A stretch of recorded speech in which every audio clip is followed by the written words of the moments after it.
All right. Good rising, fellow Elohim, fellow I am, my fellow Eternals. Welcome to another Sunday of the One Great I Am Awakening. I am Chris Taylor, one of your hosts, and my partner in mind and in spirit, Mr. Thomas, aka Sir T, will be joining us momentarily to help me convey this message that we're going to bring to you guys this Sunday. All right. Today, as you can see my background over here, we are going to talk about David and Goliath. All right. I kind of had a play on words with the title. I said, go lie at, meaning that the story we've been told about this particular incident in the Bible has been taken literally. And anything taken literally in the Bible and told as literal historical events is a lie. Okay? So I just had a little play on words and call it David and go lie at. They're lying to our faces. There are people out there who knows that this story is just a story. It's a fable. They know it's not anything historical. They know that it is not real. They also know that within that story are principles that lie beneath, are behind the book, behind the story. And they hide it from us by keeping a veil over our eye. Not eyes, eye, your third eye, the seat of the Father, your imagination. They're keeping us, lost and bewildered. We're walking around in the wilderness. That's what it means to be bewildered. You're in the wilderness, walking around, round and round this mountain. Mountain just signifies hardship, something that is, you cannot see over it. You're going around this mountain over and over and over, trying to discover how to climb it, how to get over it. Round and round. Nobody walks around a mountain, round and round. A mountain is not seen in the center of anything. A mountain usually is something that is generally off to the side somewhere that you have to climb. Can't walk around it. You have to climb it. You have to conquer it. But the Israelites were said to walk around this mountain for 40 years. Not days, years. And people take that literally. That it was a group of people named the Israelites who walked around a mountain for 40 years. In the same region that they are in now, over there in Israel. That walk is a couple of days. Did my research. Couple of days. I think 11 days or something like so.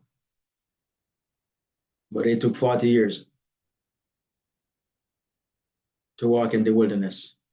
Imagine that. So we have to learn symbolism to understand, comprehend what the Bible is teaching. The Bible is not a history book. The Bible, it is true, meaning it has principles within it that the stories convey.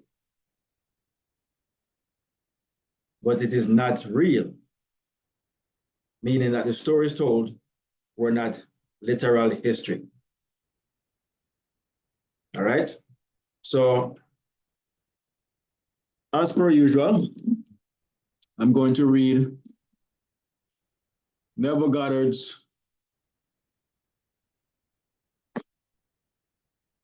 book called The 5 Lessons. The original masterclass was given to me and Sir T and Carl from our good friends here on the panel. Mr. Mark Taylor, my brother, from a different country, and Charmin Taylor, you know. We met a couple weeks ago and fellowshipped. And this was one of the gifts that I was given besides themselves, coming to meet up for the first time. Didn't feel like it was the first time, I felt like we've known each other for years, literally. All right. But that being said, I want to read to set the stage on the principle of our message to the world, the principle of our teachings, our discussions that we're going to be teaching or talking from the Bible. We only talk about biblical stories to show you that they are not history and to show you that they are only mysteries of the mind. They're psychological dramas of the mind. Okay? None of it is to be taken at face value. If you do, you are going to continue to be lost and die in your sins. All right? So let me read real quickly. I see Sir T just joined the fellowship. Big up yourself, Sir T. Yes, greetings, Sir Chris. Greetings to everybody on here as well. Yeah, man, I'm trying to make it back to the house so I can join you guys shortly. All right, wonderful. Yeah, man. So let me read this right here. As we say, the Bible is true, but it is not real. And here's how we know. Lesson 1, consciousness is the only reality. Consciousness is whom man has labeled or called God. Okay? What is your consciousness? All right. Your consciousness is you. Your consciousness is what you think with and create with. It is the center of your being. Though it be unseen, it is you. It is the center of your being. And all you're seeing when you look in the mirror is the expressed image of your consciousness. And not only your image, but everything around you. All that there is and ever was and will be is consciousness. Yes, sir, T. Yes, bro. Yeah, as you rightly expressed right there regarding consciousness, and just the first word of that, the first sentence of that passage you just read, that consciousness is the only reality. Because as defined, and when I say as defined, I'm talking the way that I would define it, the simplest way that I could define what is consciousness. Consciousness is awareness of self. Your consciousness is your awareness of your own existence. And everything is conscious. Everything that you see around you is conscious. Everything. The universe is conscious. The trees are conscious. The rock is conscious. You are conscious. Everything is conscious. Because a thing might not be aware of the existence of anything else, but it's conscious of its own awareness. It's conscious of its own existence. It's aware of its own existence. I am. That's what I am is, I am is I exist. Everything that exists has a form of consciousness of its own existence. That's what consciousness really is. Consciousness is awareness of being. I am. That's why of all the terms that they could use for the name of the God that man was trying to create, the name that they could come with it is I am. Because in reality, I am everything that you're conscious of. If you weren't first conscious of your own existence, you wouldn't be conscious of anything else. So first and foremost is awareness of self. That's what consciousness is. Awareness of self, and everything else follows. Yes, sir.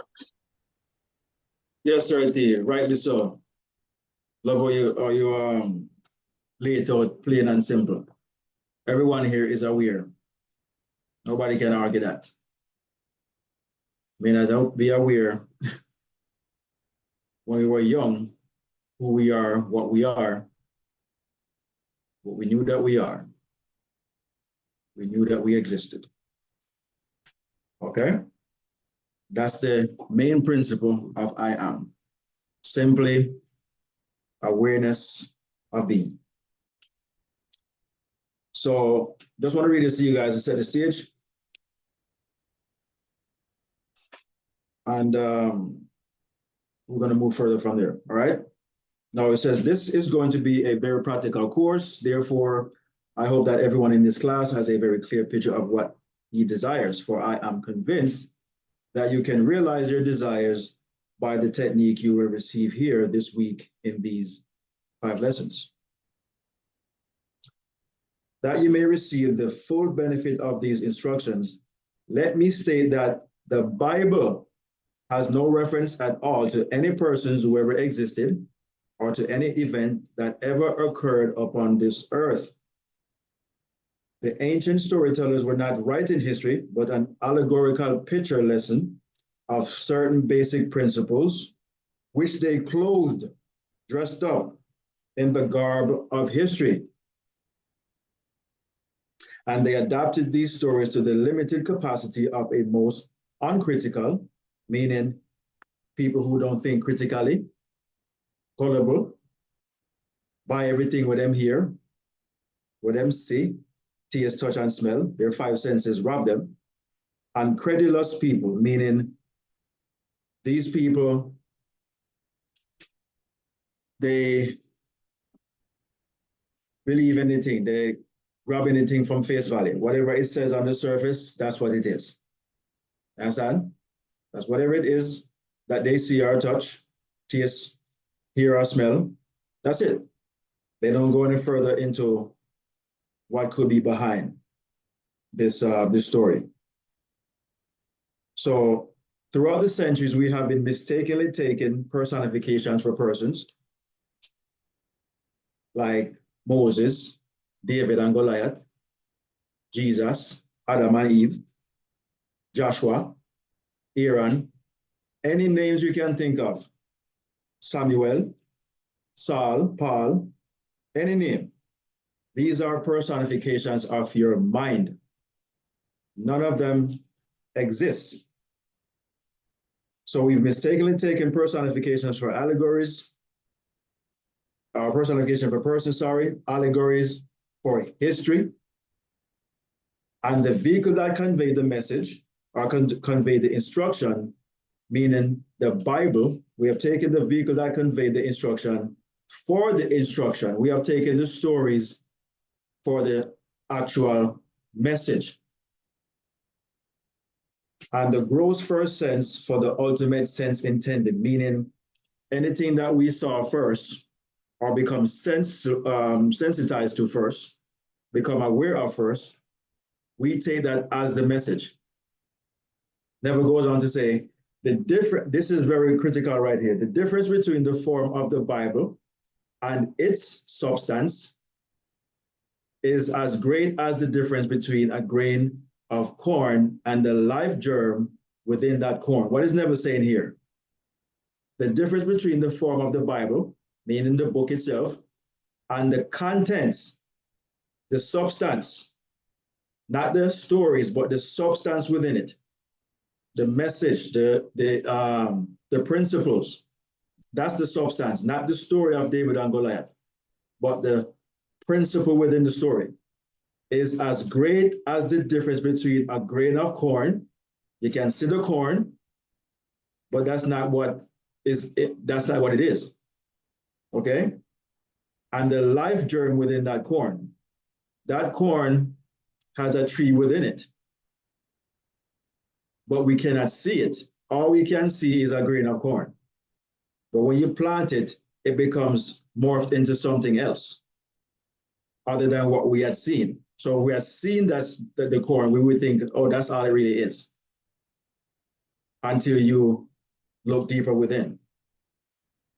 And this is where it goes deeper here, as our assimilative organs discriminate between food, our stomach, and that can be built into our system, and food that must be discarded, our intestinal tract, so do our awakened intuitive faculties discover beneath allegory and parable, the psychological life term of the Bible.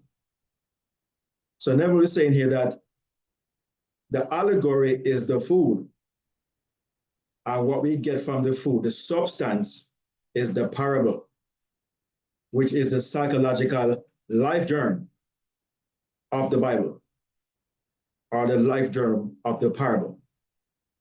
I mean, of the allegory. Okay.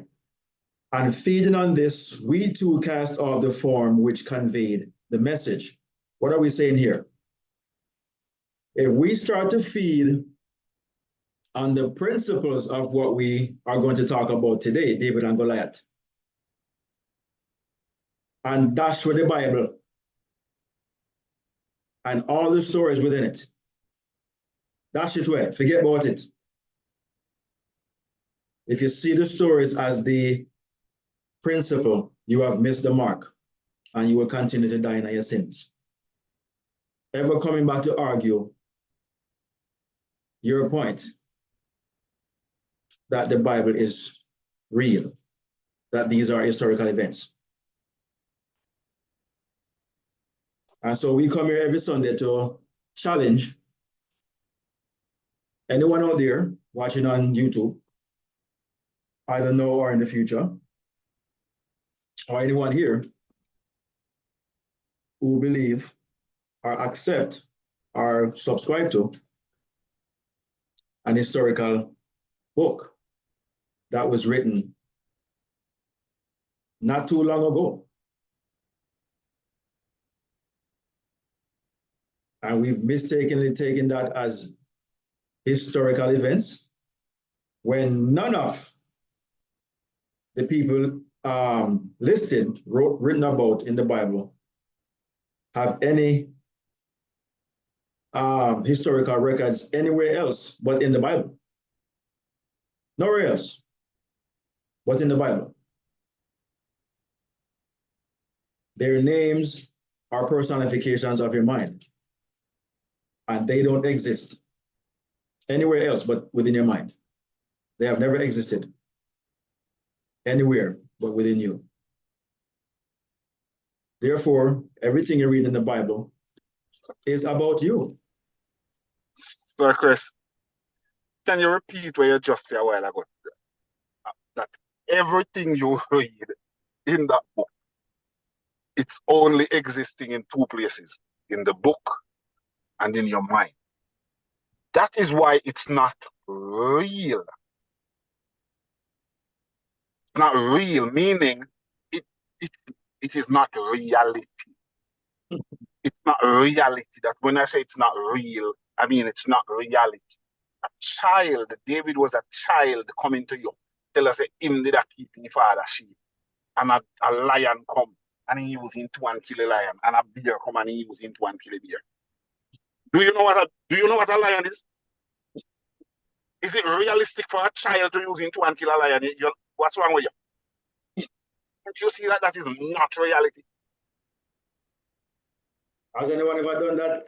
Then listen, that can only happen in a Bible. In a Bible, a child can kill a lion with into one. You know, what's wrong with you? Probably can't kill him without a gun. Probably, maybe. The child barely stand a chance against that lion if the child have a rifle in hand. He barely stand a chance. Much more with the one. That's what I'm talking about, sir. Yeah, man. We're just trying to get people to become critical and, think rationally. Use your common sense that was given to you. Your common sense simply means, I'm not going to change that word. I'm not like call it common because it's not, common sense is not common at all. Okay? It's not common. I would say reasoning sense. You have to have your reasoning sense about you. Serti and I was talking this morning, and he brought up a really good point. Where he said, the story of Jesus Christ, and you read it, in a sense, you read about a man who was a superman, supernatural. He's super. And then him say, we've all grew up on watching Superman on TV. Matter of fact, we read about Superman in our comic book before it was even on TV. Comic book. And none of us would ever believe that Superman was real. So why we believe that Jesus is real? And Jesus is a Superman. When you really break it down, they say Jesus is a man.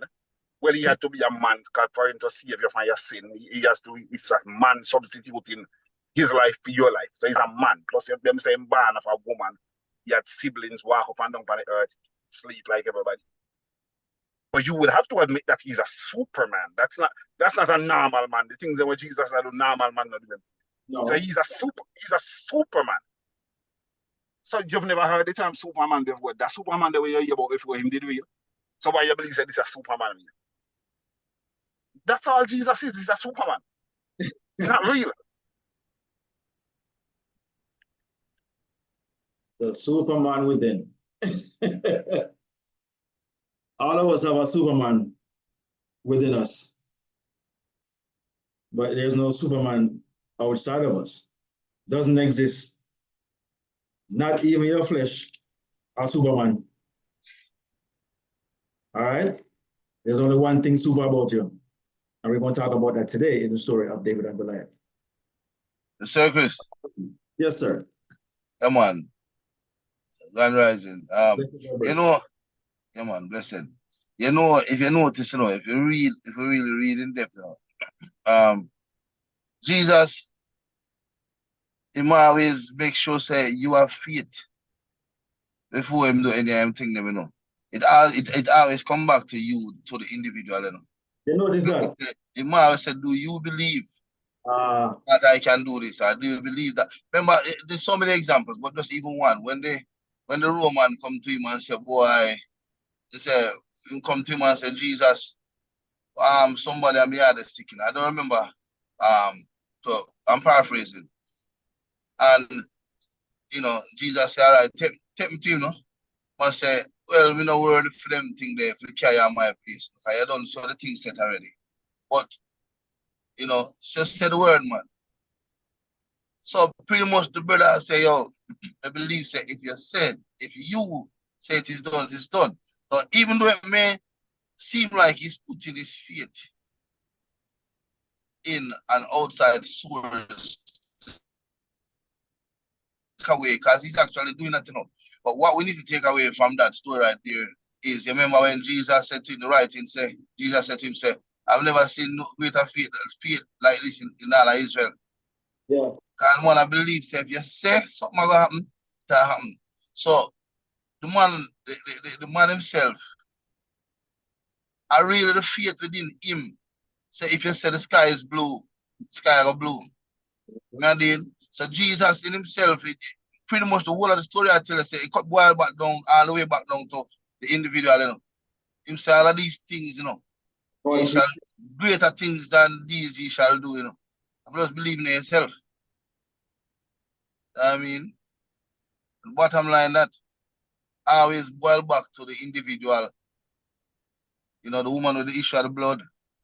she said to herself, she said within herself, if me just touch peace and close. Hmm? You see me, David? Yeah, man. So, we just don't want to add that still while we're on that segment. Yep. This. Back to you. Great point, Sir Marlon. Our scripture say, according to your faith, it will be done unto you. Simple as that. Did not say according to my faith. My meaning Jesus speaking to the crowd. You say according to your faith. And we all know faith mean feeling as if this happened, right? Yeah, feel as you already have it. That's faith. All right. Not Yeah, going to have it, but already in your possession. And it truly already is. Because you're all that there is. You know? So, we're going to talk about David and Goliath today. The story of David and Goliath, we all know it. We've been told this from when we were kids in our Sunday school and even when we were grown-ups. And David and Goliath was said to be an actual historical event. David's supposed to be this young child, was about 12 years old at the time. And Goliath, the giant leader of the Philistines, was said to be about 9 feet tall, or 18 cubits, something like so. So we're going to show you something. I really want to get the names. Again, the Bible is allegorical, and every name mentioned are personifications of the mind. They don't and never ever did exist. But the names have a nature about them because the word name means nature or modus operandi, how something is, its principle, behavior, how it behaves is why it got its name, our nature. The name David means beloved or loved by God. Okay? The Hebrew name, which is written with 3 letters, Dalet, Vav, Dalet. Dalet, Vav, Dalet. That's how you spell David. 2 Dalets, 1 Vav. And it means beloved or loved by God. There's a reason why David's name means beloved. We're going to get to that. Let's look up Goliath now. Let me read to you guys Goliath. All right, so Goliath, the Hebrew name for Goliath is Goliath, Galyat, or it says it is a masculine proper noun that appears 6 times in the Bible. Keep that number 6 in your head. 6 times. Goliath was a Philistine warrior and a giant who was defeated by David. The name also has multiple meanings. It means exile or captivity.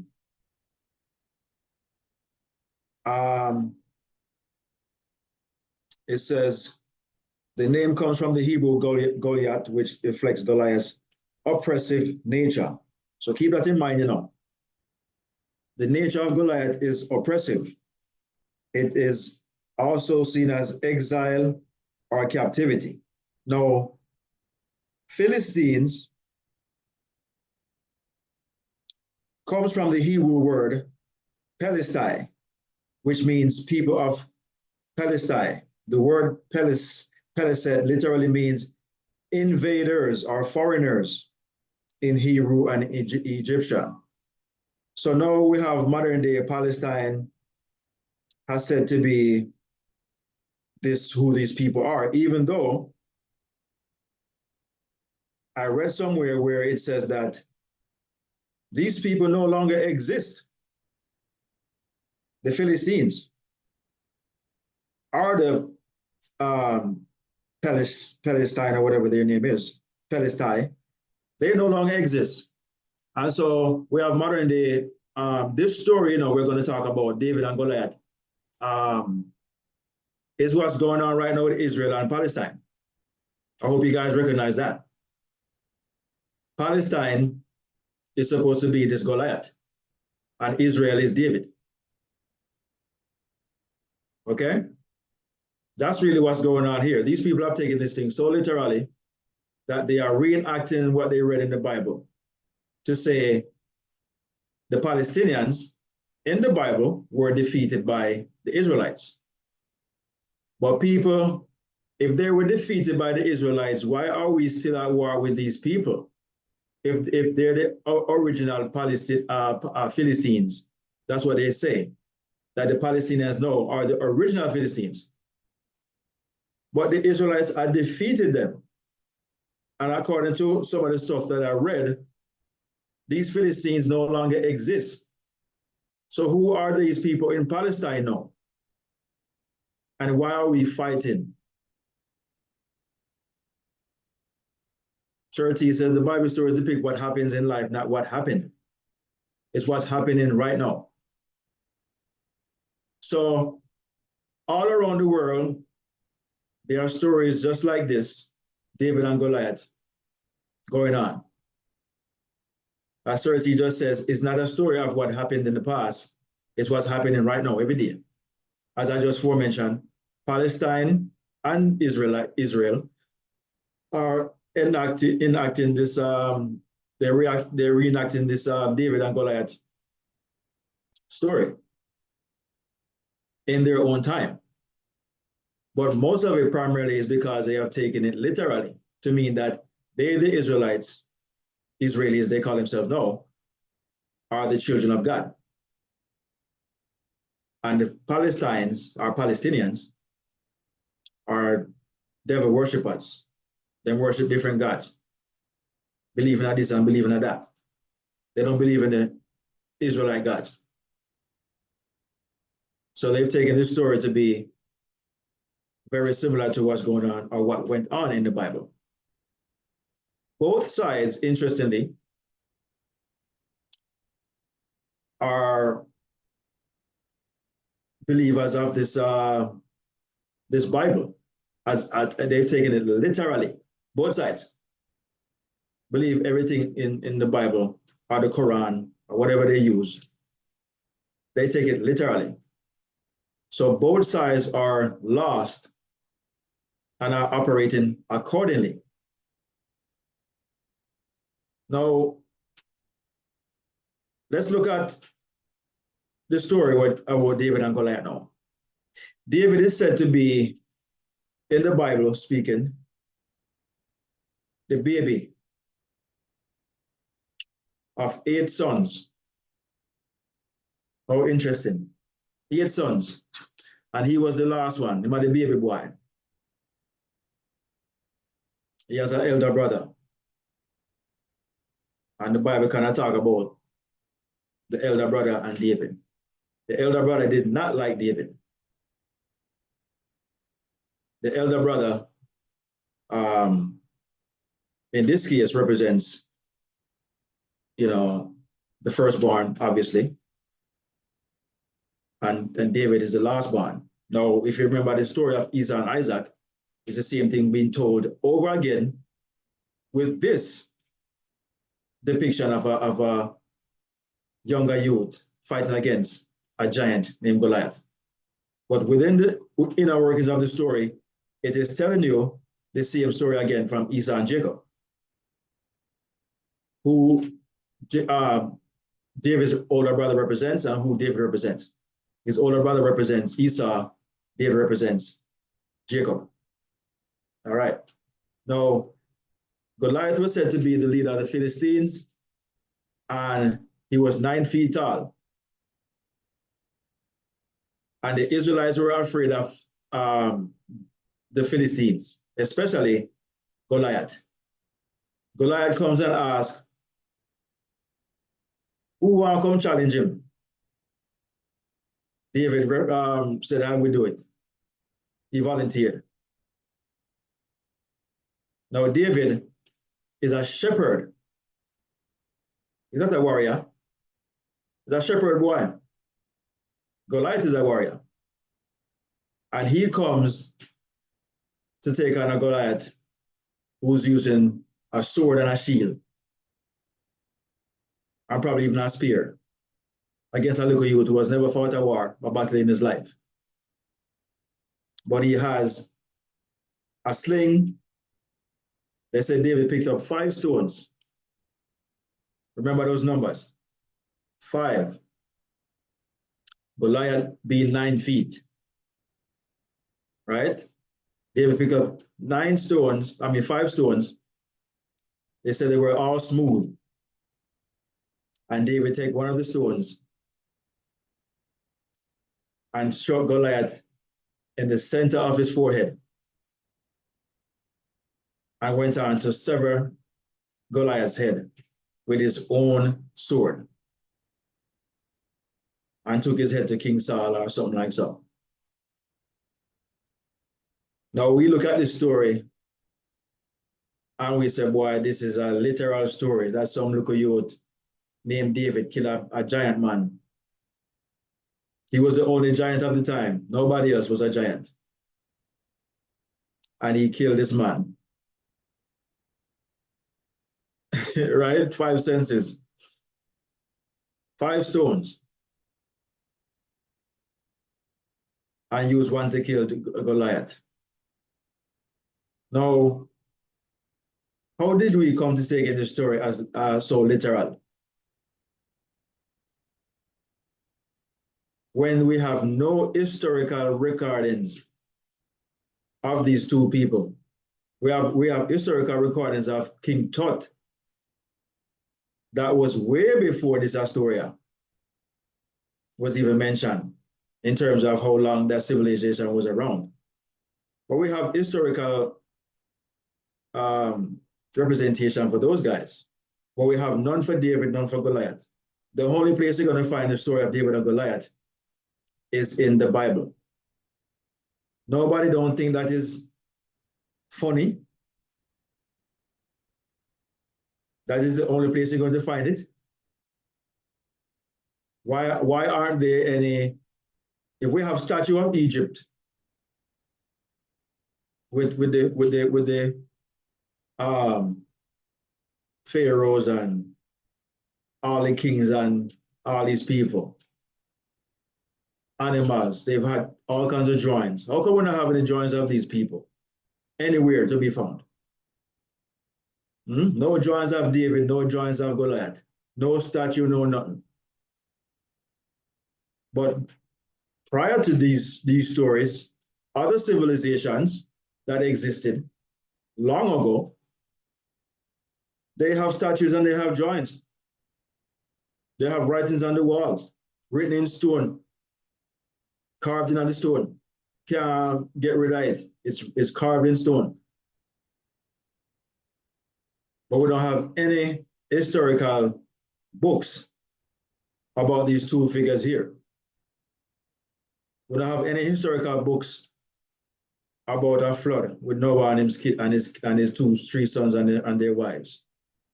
Only in the Bible you're gonna find something like that. So what we have done, we have taken the book as the principle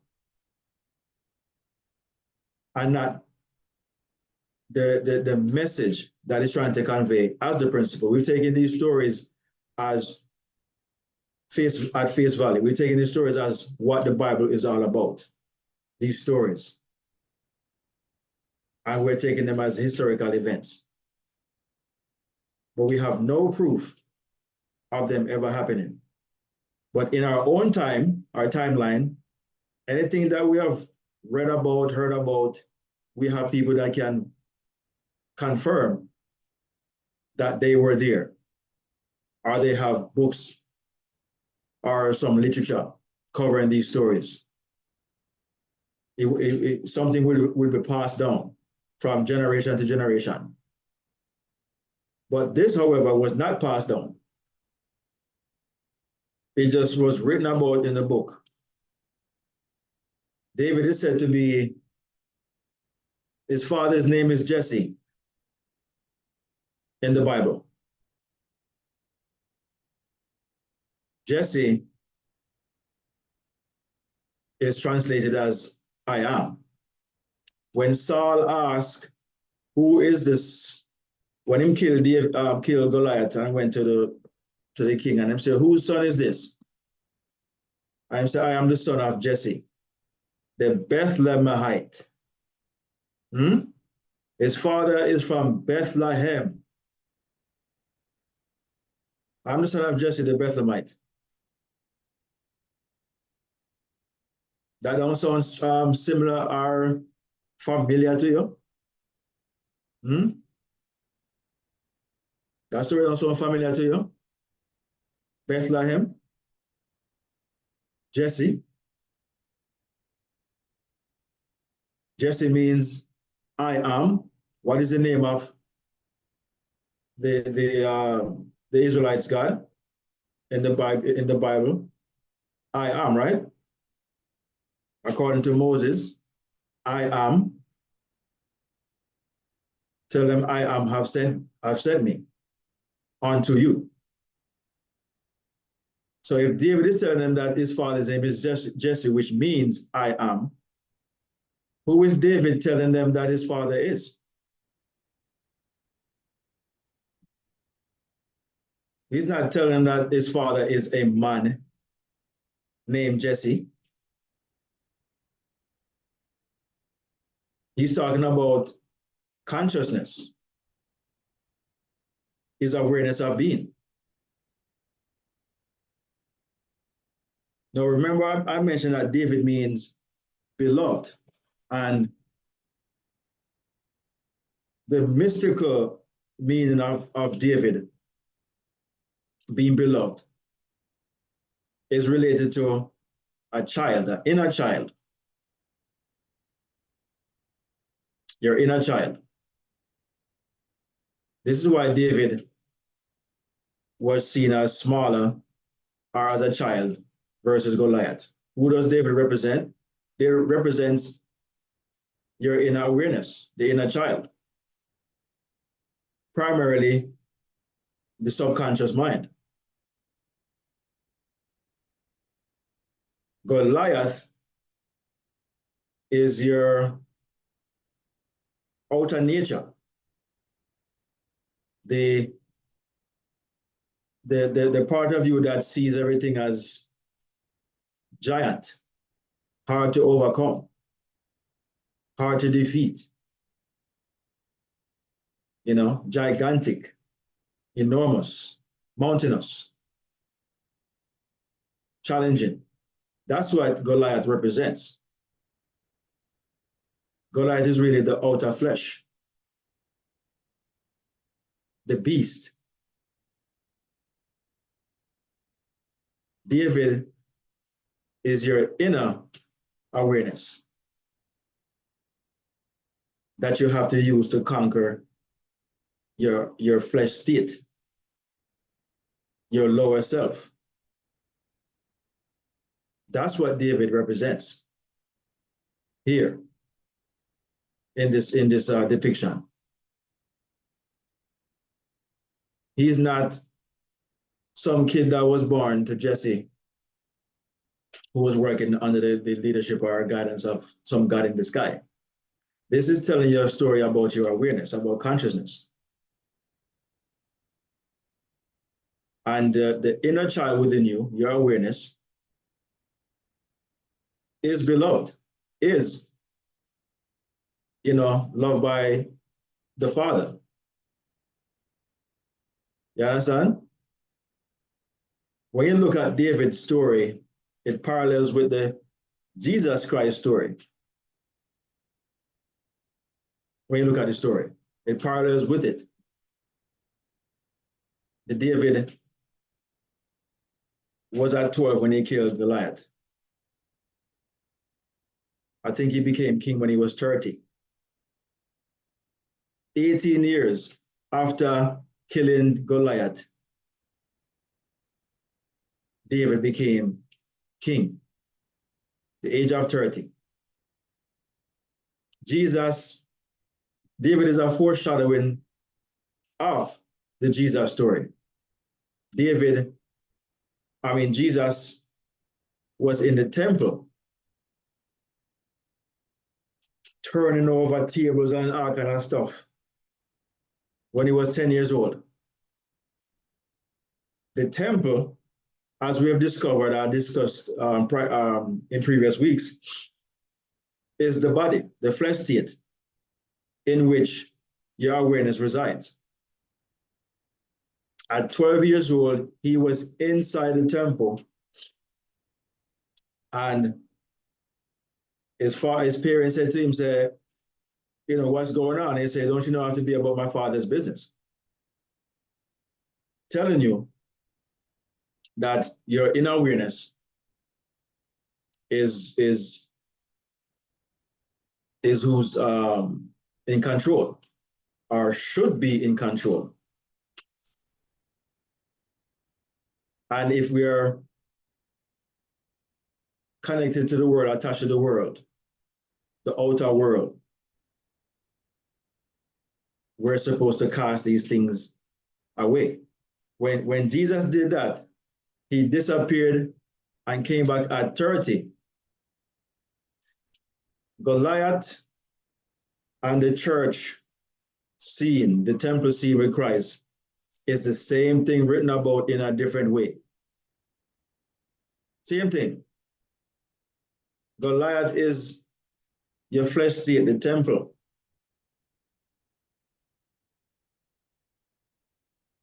David is your spiritual state, the child. Scripture tells you, and a child shall lead them. It's not talking about some little kid, our actual child. The child here is your inner awareness. Okay? It is unknown to you, but it is always there. When the story of Christ was even mentioned, he came into the world as a child. Unto us a child is given. Unto us, unto this body, a child, your awareness of being, your consciousness was given to you. So the story of David killing Goliath is a foreshadowing of the Jesus Christ story. Again, David was 12 when he killed Goliath. Christ was 12 when he went into the temple and turned over all the tables and run out everybody.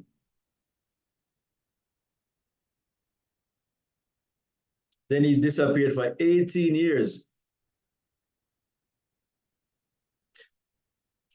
When you add 1 and 8, it equals 9. How tall was Goliath again? Goliath was 9 feet tall. So you have to destroy the 9. In this case, the 18 years represents the 9. In this case, that Goliath represents 9 feet tall.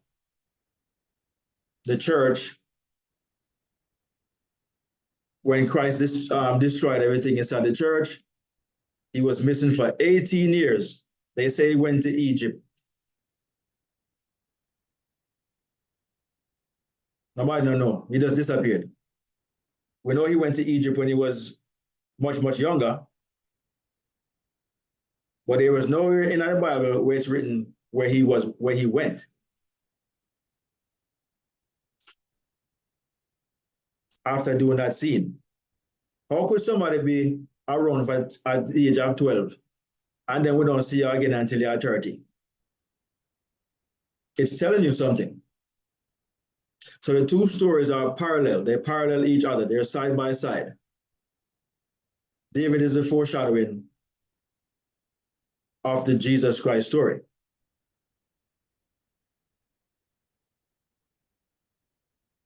So if you become more critical now, you have to think, well, why does these stories parallel each other? They don't tell the same scene, but they're telling the same principle.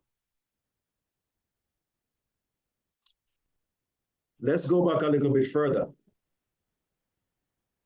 Come here, Clifford. Adam. Let's go back a little bit further. Adam. Very good, sir. How are you? Doing wonderful. Hey, I just wanted to bring up a couple points if I could. 1 second, Clifford. Let's go back.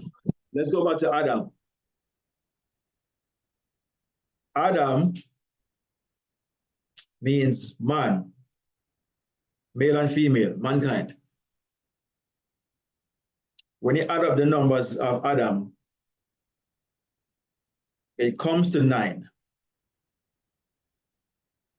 Okay? When you add up the number 9, when you add up the numbers of Adam, which is 1440,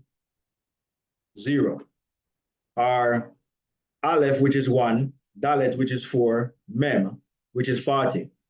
Adam is spelled Aleph, Dalet, Mem, 3 letters. It comes up to 1440.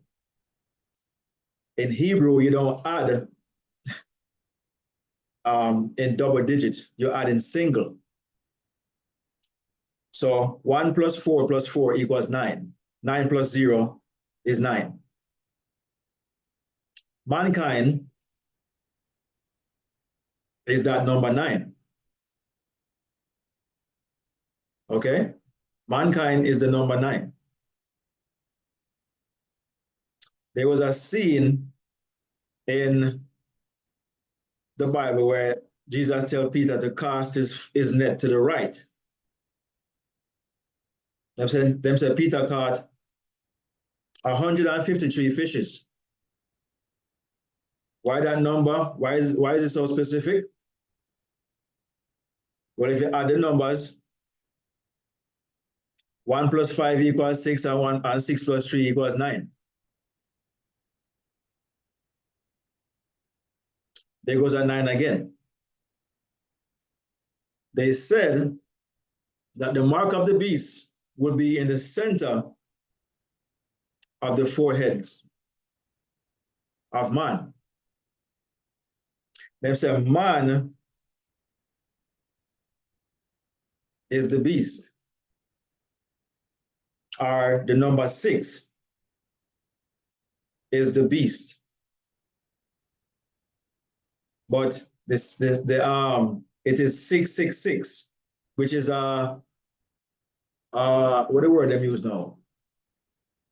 It's like they made it exponential, 3 6s. However, when you add up 3 6s, 6 plus 6 plus 6 equals 18. 1 plus 8 equals 9. You see, these things are codes that they were given you in scripture, numerology, symbology, psychology, metaphors, allegory, hyperbole. These are Eastern writings of scripture. They write it like this because if it tells a story that is accepted or believable, you will not change it because it sounds real or literal. But you were supposed to recognize that these things are they're too aligned. Life doesn't work like that in our own world. We know that. It's too aligned. Okay? It's too aligned. So what's really going on here? They're telling you something about consciousness, which is you yourself. So to have it so perfectly lined up and not random like how we know life is to be makes absolutely no sense. and you were supposed to take from it the psychological principles that the book itself is conveying, or the stories are conveying, but not the stories. You're not supposed to believe in the people, you're supposed to believe in the principle of the story.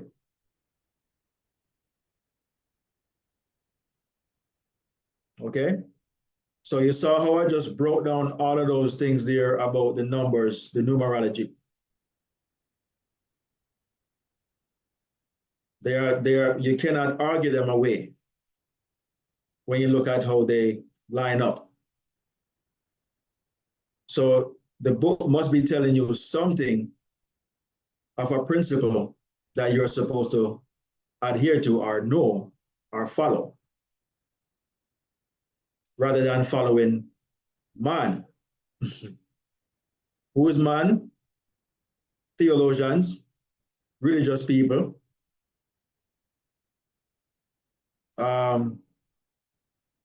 anything about the world,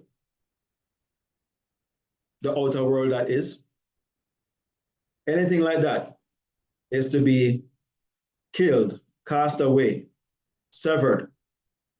That's what the story David and Goliath is telling you about. You are supposed to kill this flesh state of belief, being gullible, uncritical, credulous, accepting whatever is told. You're supposed to get rid of that, sever it.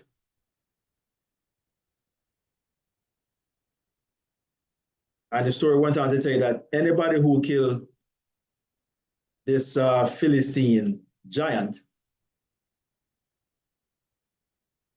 will be made king. Meaning that you know the child within you, your awareness, is now ruler over the body. All of the world's problems, challenges, will no longer be on your shoulders, meaning the flesh. It will be on the shoulders of your consciousness, your awareness of being. That child within you is to be given that mantle. That's what these stories are telling you. No one, and I mean no one, can ever prove to me or Surety or any one of us here who does not buy into this absolute rubbish of David and Goliath being an historical event. Nobody can prove it and has never proved it, and it will never be proven. Last week we talked about the Ark of the Covenant, what them can't find. They have not found or find any biblical characters and their so-called events till this day. Till this day. But we have found things that have been around for hundreds of thousands of years. Some say millions. But we can't find something that's been around 2,000, 3,000 years ago. Why you can't find it? Because it is all within you. None of it is external. So, Sir Clifford, where's the proof that David and Goliath existed?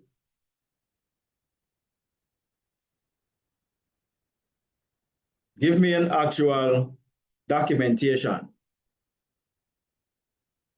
of King David, of Saul, who was the king of Israel at the time.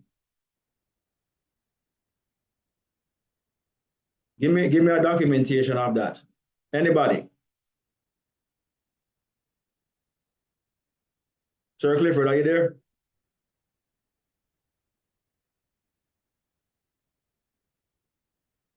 I can get busy and get afraid. Maybe he's looking up his what I call it now. Good day. Yeah. No, Yeah, give me some. I'll have to come back to you on the question. I'm not hearing you, sir. I'm hearing you now. Go ahead. All right. Okay. I'll come back to you for the questions regarding David, but I just want to bring up a couple points that you had mentioned. First one with the age of Christ when he overthrew the money changers' tables at the temple. He was over 30. That was after he had returned from Egypt, so he wasn't 12. All right, and then on the point of David and hold on a second. Hey, thank you. The point of David and the sling. I'm not sure if he exactly was 12, but he was thereabouts. And the sling itself is like throwing a rock or a baseball. That could easily kill a person if they hit it in the right spot and if his accuracy was good enough. So imagine being like a pitcher. And if you practice being a pitcher and nailed somebody right between the eyes, that could certainly incapacitate them to the point that somebody could run and chop their head off. Then the other point, just as far as where documentation of the existence is, there's two big things that actually come into play when you look at that. Number one, the Judaic, or three big things that come, now I think about it. For the Judaic culture, number one, didn't make images of themselves. So you don't have statues or anything that would actually go ahead and be left like the Egyptians. All right. Point two is that the records themselves are localized to the Judaic community. All right. So there's no reason why anybody else would find them outside of that. Just like if you went to India, they have stories and legends that they have records the rest of us don't. So to demand evidence outside of that area is not genuine because that's really not there.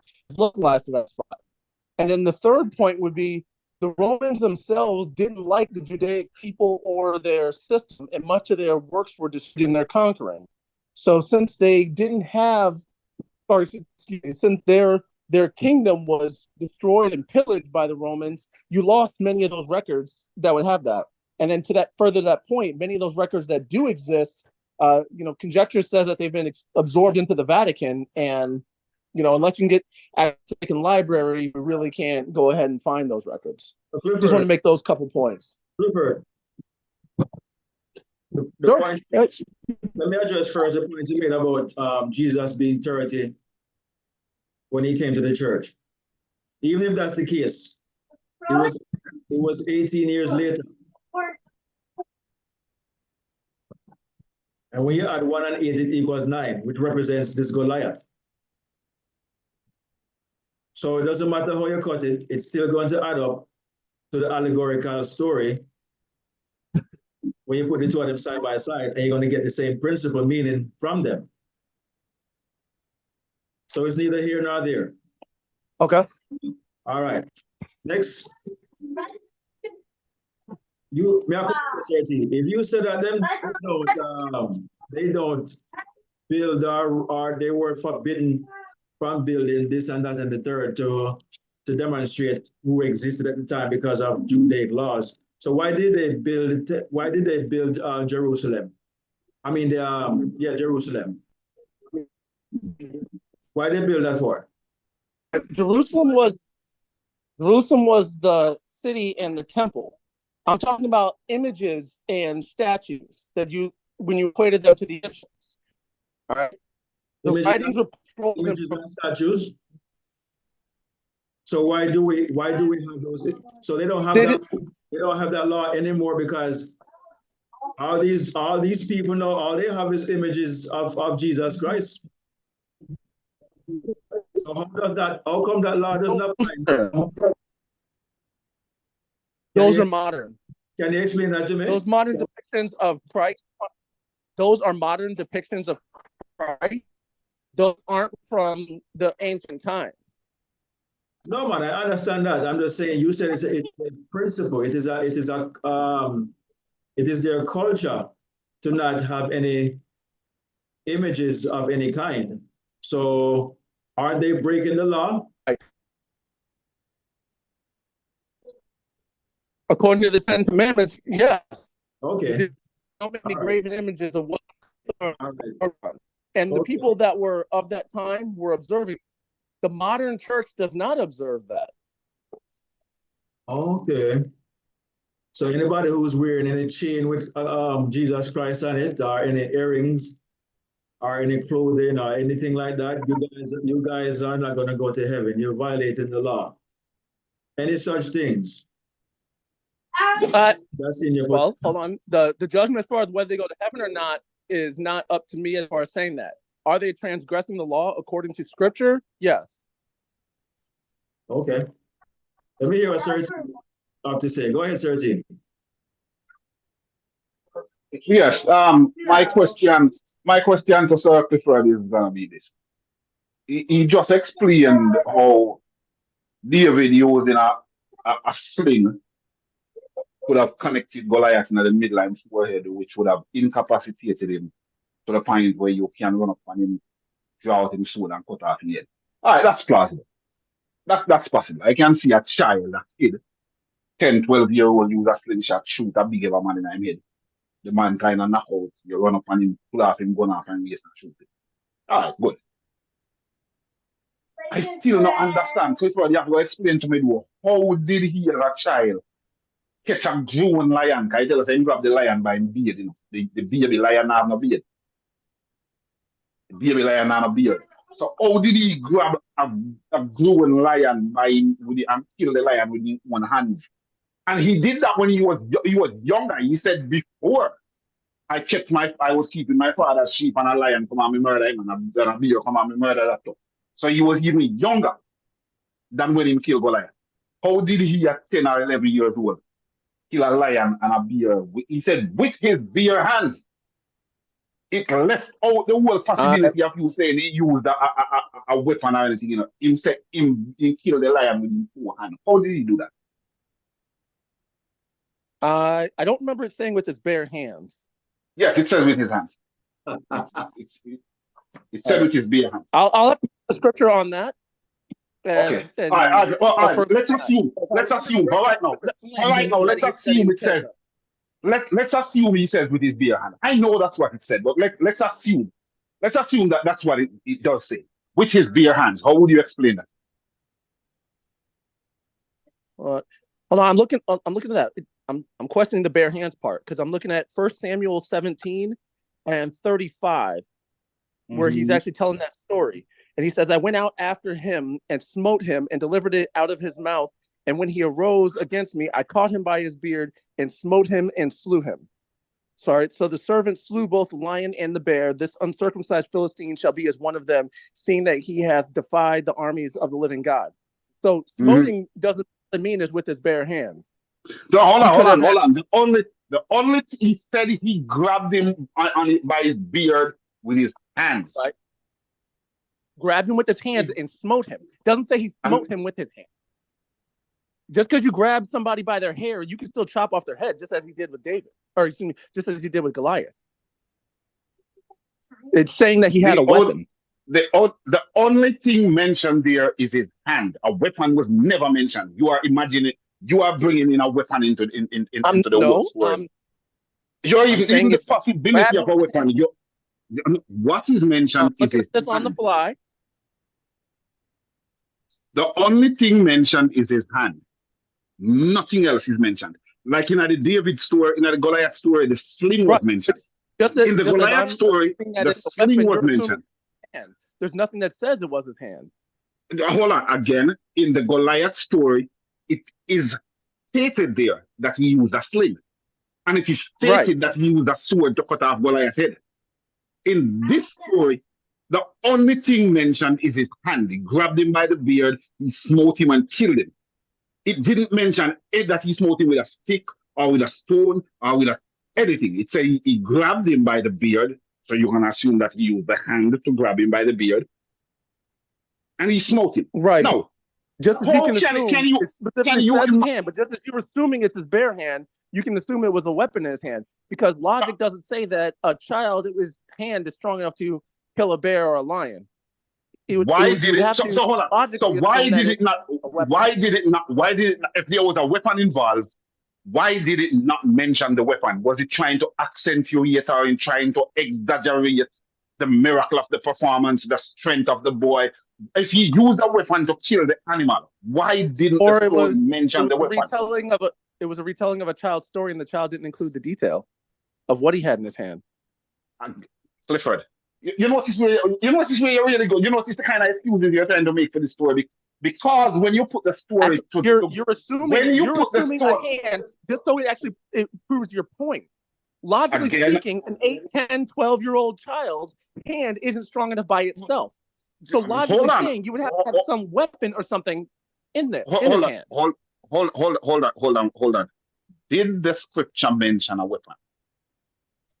Nope. Okay, good. Did it not mention a weapon? It did not. Did it say it was his bare hand? Did he say with his bare hand I struck the lion? It doesn't say that either. He said it in the He other said story. He smoked him.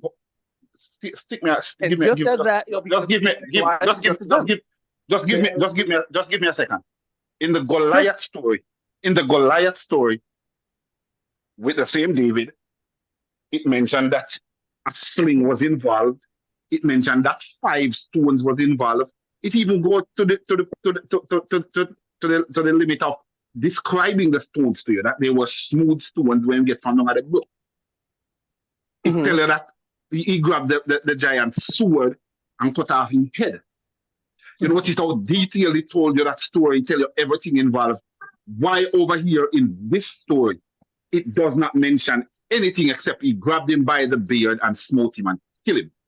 A lion and a bear. He grabbed him by the beard, he smote him and killed him. Anything else that you are going to imagine into that story, you are the one imagining that in.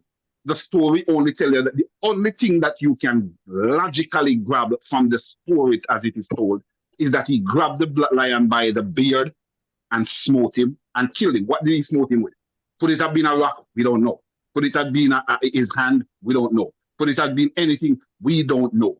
The only thing that we know is that he grabbed it, smote it, killed it. Nothing else was featured in the story. No, right. Because because as stated, the story logically does not make any sense. So now you are gonna have to go into your mind and bring in a weapon. And you can bring in any weapon of choice. When you start to imagine it like you are imagining it, you could say he brought out a machete. You could say he brought out a sling, a gun, a sword. You notice you're bringing in all kind of things into it that the story did not say. And why are you bringing these things into it? Because as stated, the story logically doesn't make any sense. So it forces you to bring some things in. It forces you to bring some things in because as stated, it doesn't make any sense. At least I gave it to you that the other story could make some sense. You could hit him with a sling and leave him feeling thrust out and you go down on him now and cut off him good. Can a child kill a lion and a bear?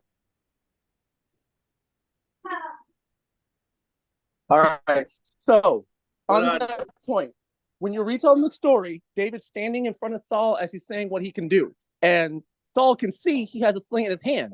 And he also attempts to arm him and says, hey, this stuff's too heavy for me. I'm not able to use it. So you have the adult telling the story, including details. In the first part, with him retelling the story, he is a child saying what happened. It's not relevant what he killed him with, whether it's a rock, a gun, a machete, or whatnot. It's not mentioned. So it's not relevant to the story. The point of the story that he's going to tell is that he killed a bear and he killed a lion and he could kill the lion. No, it is real. No, it is really. Jump to the conclusion. I just let you speak, and now you're cutting me off. All right, I just let you speak, and I didn't say anything. All right, so just to finish off my point, to jump to the conclusion that it's his bare hand is just as plausible as jumping to the conclusion that it's a modern gun. We shouldn't jump to the conclusion. It's not relevant to the story, and it was left out. So leaving out that point on that logic, the fact of the matter stands in what he's retelling is that he killed a bear and he killed a lion, right there. And his age, it would suggests that there was some sort of weapon used. What that weapon was, we're unaware. It does say he grabbed him by his beard and then smote him. All right, that's the point to go with it. But the point of the matter is that he did this in the story to a bear and a lion, and he could do it to Goliath. And that's the point there. I'll go ahead and let you speak here. Go ahead, Serti. Can a child grab a lion by the beard? A live lion, even if he have a weapon. If a lion come at you, because him said the lion come hunting. If a lion come at a child hunting, even if the child have a machete in his hand, you think he can grab that lion by the beard and kill that lion? If the lion gets that close to you to where you can grab it by the beard, you think you have a chance? Keep on believing that. If that lion gets close enough to you where you can grab it by the beard, do you think you have any chance even if you have a weapon? If that lion gets close enough to that child where that child can grab it by the beard, even if that child has a weapon in hand, that child has no chance. Hold on there. The only chance is if the lion is incapacitated.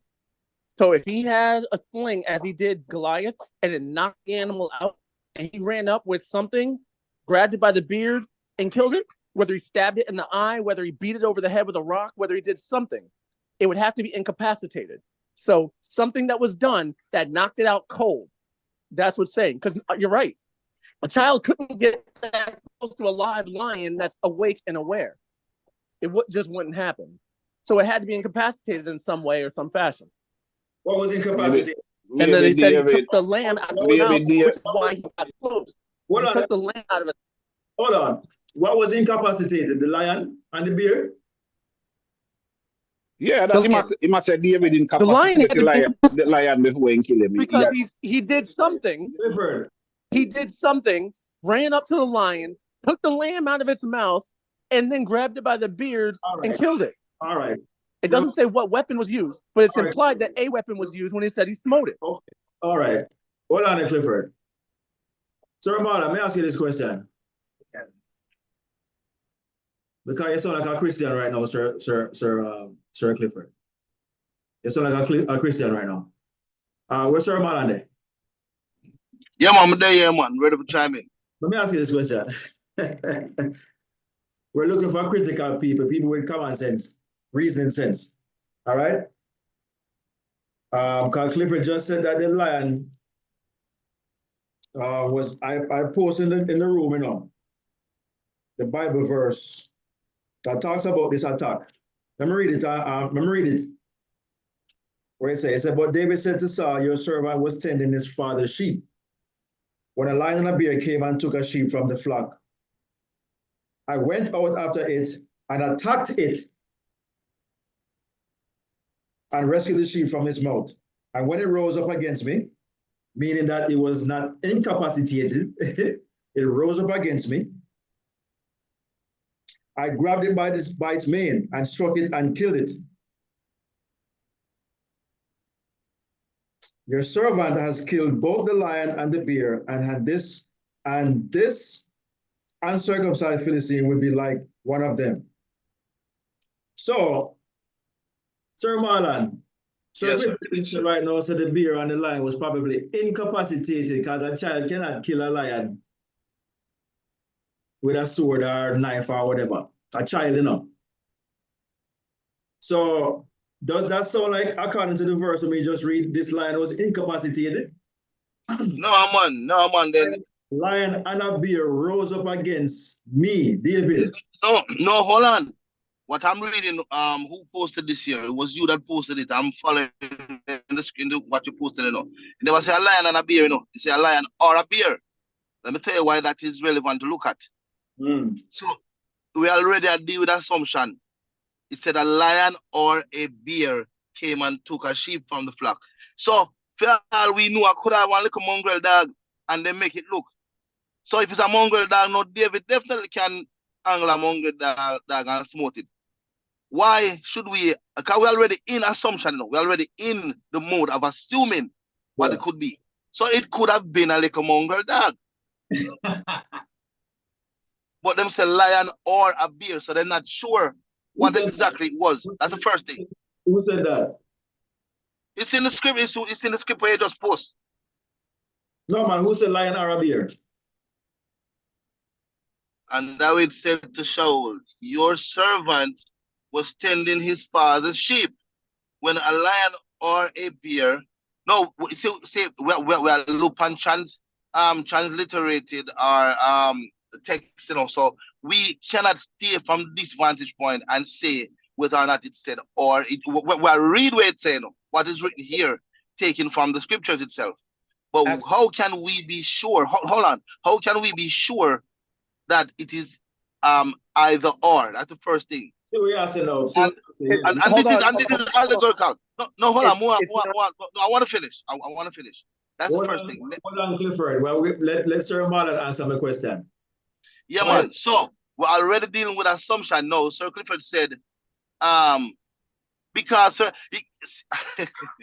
listen, what a lot of people try to do, and I'm speaking generally on Sir Clifford, not pointing you out, but a lot of people who go by the Bible and nothing but the Bible in all things, they try to make it make sense, even when to the last word, some things just does not make it based on what we know versus what we are to believe. What we know is that no man can walk a lion, especially a lion that looking food, and them already having food. Do you watch Animal Planet? Do you see how they are in defense mode, they're in attack mode, they're in battle mode, especially when they come out to them food. Which little boy, much less a grown man, one grown man, 4 grown men now go approach one lion to even do that. So what it's leading us to believe that the mystical powers of God has filled or engulfed David for him to do this, because there goes another assumption, because we have to assume that, because what we know is that what we know in the matter, but we will live and see, no man cannot approach a lion like that, much less a little boy. So we are led to believe that what is read now it has to be a mystical happening, something supernatural for David as a boy to do that, whether it be a lion or a bear. You understand? What we know is that him can angle like a mongrel dog go. So I'm saying they probably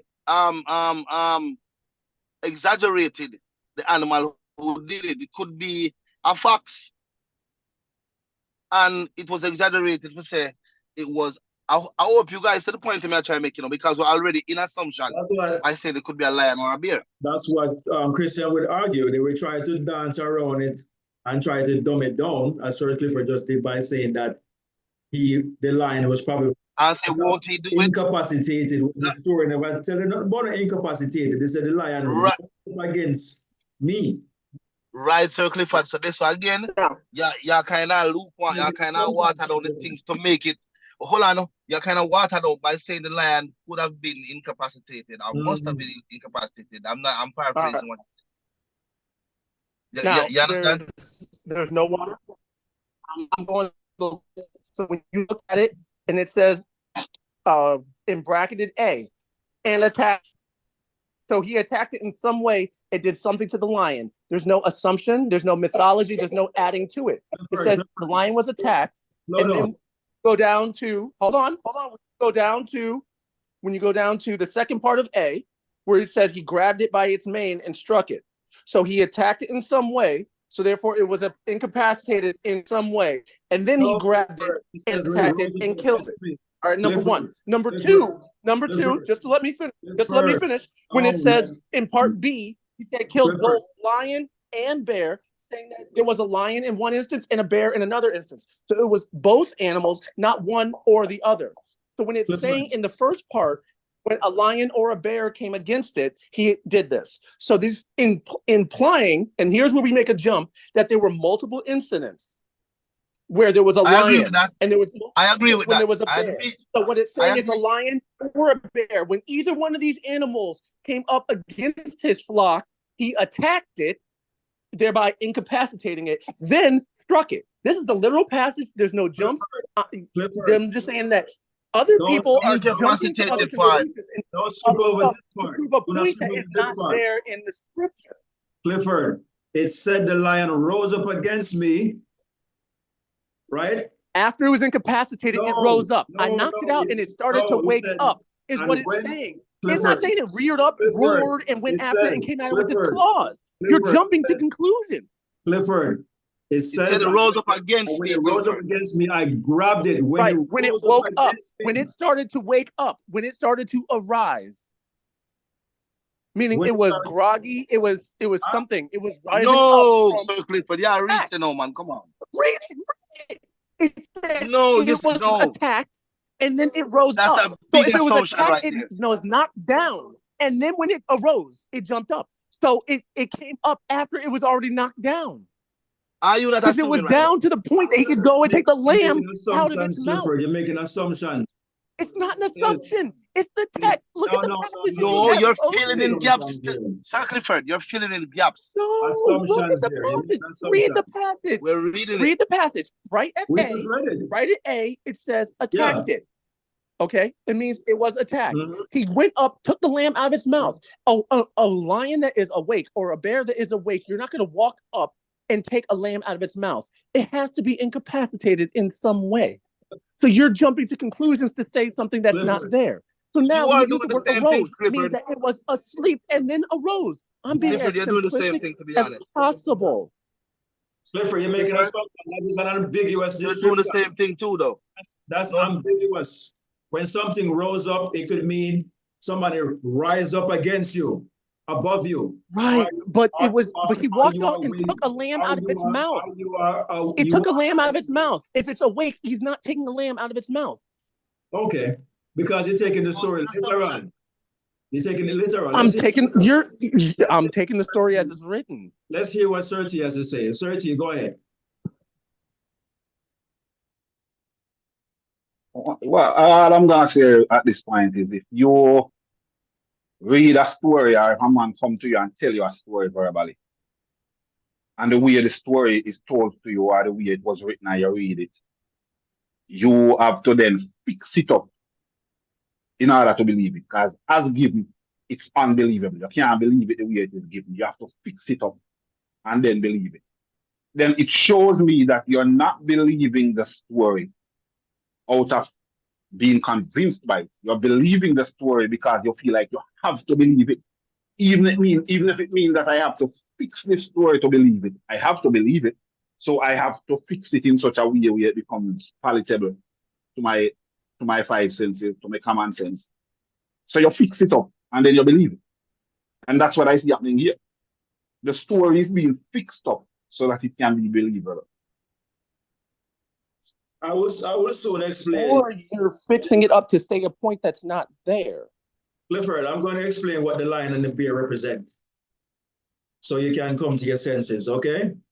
I'm going to explain what they both represent. We're just talking about the foolish historical belief that all of us here on the panel, yourself included, all of us at one time bought into ignorantly. Okay? And anybody who's still buying this nonsense is still ignorant of the stories. Anybody?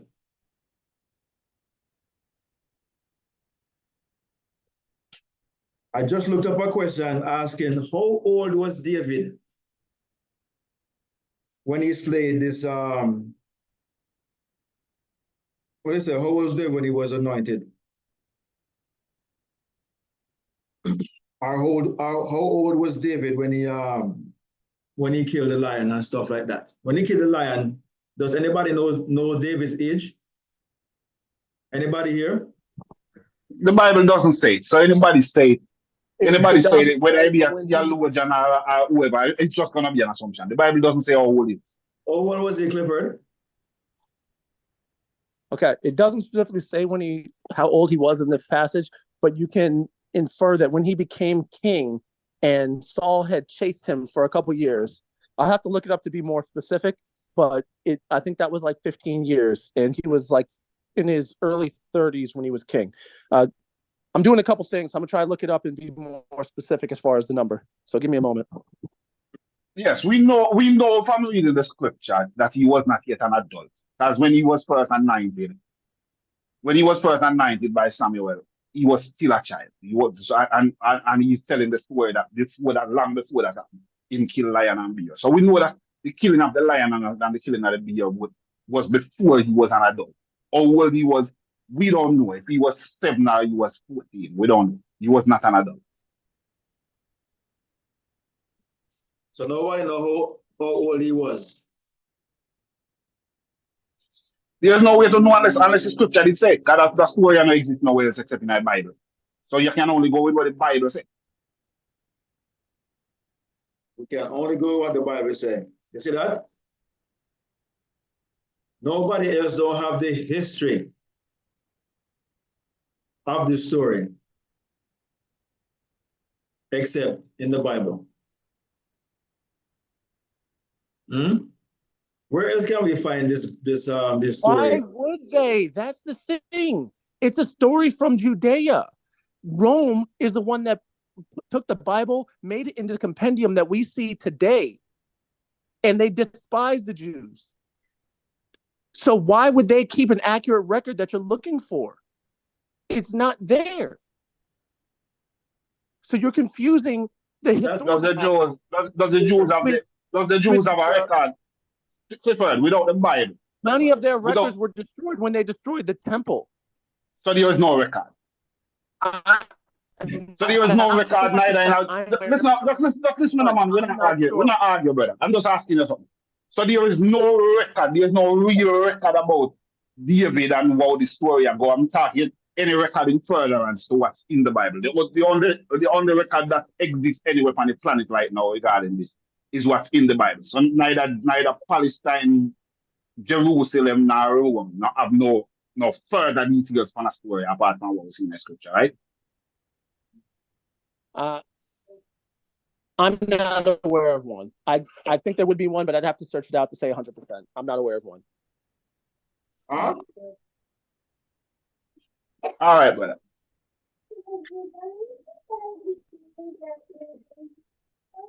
Can't get off that easily, circle. Because if you're seeing the Bible as history, you better have all of your facts together. You don't want to hear nothing about you don't have it. You're going to look fit. You must have all these things already. For all the stories we address here and talk about. Up till this time, all the stories we've addressed. You have not provided us any records of it other than in the Bible. But you also did not give any records saying that it's not, or anything outside of your opinion that it is. Clifford, so we're both on the same. Clifford, no. Don't compare apples and oranges. If I say it doesn't exist, I'm not only speaking just for me. This is across the board. Everybody who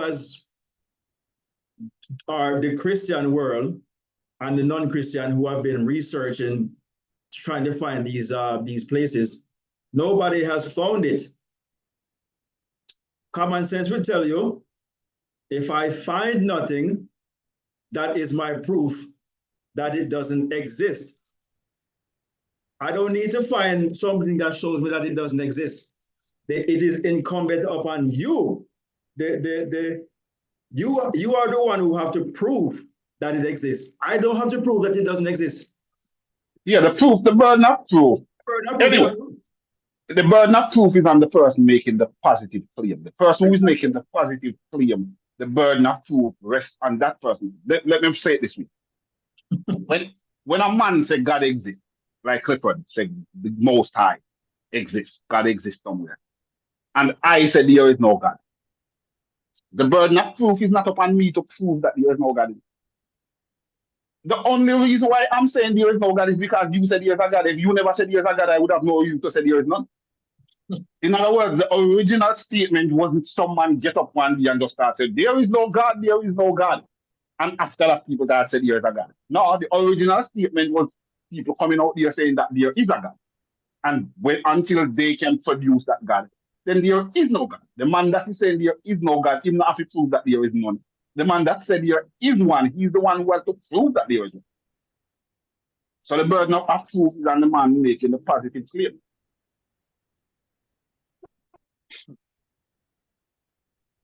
All right, to that point, anybody can say anything and the onus on somebody else to prove different. I can say there's no, and you'd have to go forcing somebody else to prove the point. So I'm just going to say there's no color poll. I'm going to have much evidence to say there's not. Otherwise, the standing evidence that's applied by the Bible and the other books that have been written around it, there's entire atheist debates that go out say one side or another. So you still have to come with receipts on whatever point you say. So that's just the case right there. And then second, if it was so easy to debunk as you're posing, then the Bible itself would have been debunked centuries ago. And it hasn't been. And the records and the debates and discussions that happened outside of that, which is why it still stands today. Clifford, the Bible has been debunked. Where you been? The Bible is being debunked every day. Every day. What are you talking about? Every day. How you think we come into this consciousness that the Bible is not that the Bible is not real? Hold on. I'm talking about the existence of God and the Bible itself. Because people are still talking about the existence of God. That's all people can. The only thing you can do with God is talk about it. But listen what I'm saying. The only thing you can do with God is talk about it. That's all you can do with God. Nothing else. Right. So people keep talking about God. That doesn't mean that it has been debunked. It has not been debunked that God does not exist. People just keep talking about it still. People are still talking about it. But the people who are still talking about it still cannot produce that God any more than the people before them who were talking about God couldn't produce it. The ones who are talking about it now cannot produce it. And the ones who will talk about it later will not be able to produce it either. The God is introducible, if that's how. I got to run, gentlemen. I got the children today, but I'm going to listen in. I appreciate the great lively discussion that we had. Run up as always, Sir Clifford. Always have to run as always. You need more ammunition. Okay. The proof of anything you talk about. Oh, and to that point, I did get some homework. So get with me after this, and I'll show you the commandments that we talked about last week. But okay. That's 613 that we. You got the 613 commandments. I got the children being unruly. Clifford, you got the 613 commandments. Correct. Yeah, post them in the room. Huh? It's on a spreadsheet, and I have the children right here. I can't just sit down and get everything set up. I'm gonna just talk to me after the meeting, and I got child duty, dude. All right. So I'm working on discussing with you guys listening in. So I just got my hands full to go with everything. But lively discussion. I love it. I appreciate you guys hearing me out. And we'll get together after this, and I'll show you the 613. Okay. Hey, Sir Chris. Yes, sir. Yes, sir. You see, just for while me here, Sir Clifford say that to you and thing. Do me a favor. Whenever you get to the one, go through the thing and whatever. You see, we can find some time and touch base with me and stuff, because those laws, the 613 and whatever that that is scriptural and whatever, I want us to look at those and see compare it with the Father to what do we call those again? Of Mahat. But yeah, Mahat, that's the man. The 42 whatever of Mahat. It's a plagiarization of the same thing. It's a plagiarization. All right. Because I know what it is and why I'm glad that I learned about that now. You know why? Because what a lot of people don't do these days is learn accountability.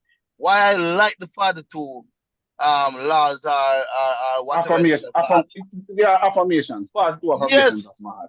Yes. I know why it is so. Why it makes more sense to me, because it's centered to you. Yes. You saw me, dude? The other It one doesn't said, say thou shalt not. it doesn't say thou shalt not. It said never have I. I have not. Thank you. You see which part it I makes sense have and not. it hold you accountable? All right, sir. Yes. You see exactly me I go with this team. I have to say another word. Thank you. It allows you to give yourself a clean record and try to Yes. keep your record clean. So every day you can say, I have not murdered. So you give Yes. yourself a clean affirmation, a clean plate. You haven't murdered. And tomorrow you can stand up and look yourself in the mirror and say, I have not murdered. I have not cheated. I have not lied. I have not. I have not. I have not. Thank You you. understand me? I say, and if you happen to break one of them, you start over and start set yourself a new record. See how many days you can go where you can look yourself in the Thank mirror you, and say, sir. I have Thank you, not. sir. So now God That's none of sky helping now you. hold you accountable. You It's a hold yourself self-help tool. accountable. Yeah. It's a self-help tool. The 42 laws of Mahat is a self-help Yes, tool. someone. And none of God stand up over you with no big sticker tell you say, thou shalt not do this. And when you tell that child said, thou shalt not do this, I invite him to me. Thank I you. invite him to me. See there? You know, You know, sensitive so people. enough, We love it a shame. yeah, man, it's listen to me, It's Dre. practical. You see, even the 613 law, even the 613 law, it really amounts to one law. 6 and 1 are 7 in, 7 and 3 are 10 in, 1 and 0 are 1 in. A one law that come back down to him. One. Yep. And all they read the laws are the rules. You see, that's the negative thing. There are rules, and it's rules. If it come down to one, then the one must be self because you are number one. So Thank you, sir. the rule of life point back to you in a point to not no one else or any allegiance that you should have unto anybody, any person, whether seen or unseen. The purpose of your life cannot be somebody else or how you relate to somebody else or something else. The purpose of your life must be about you.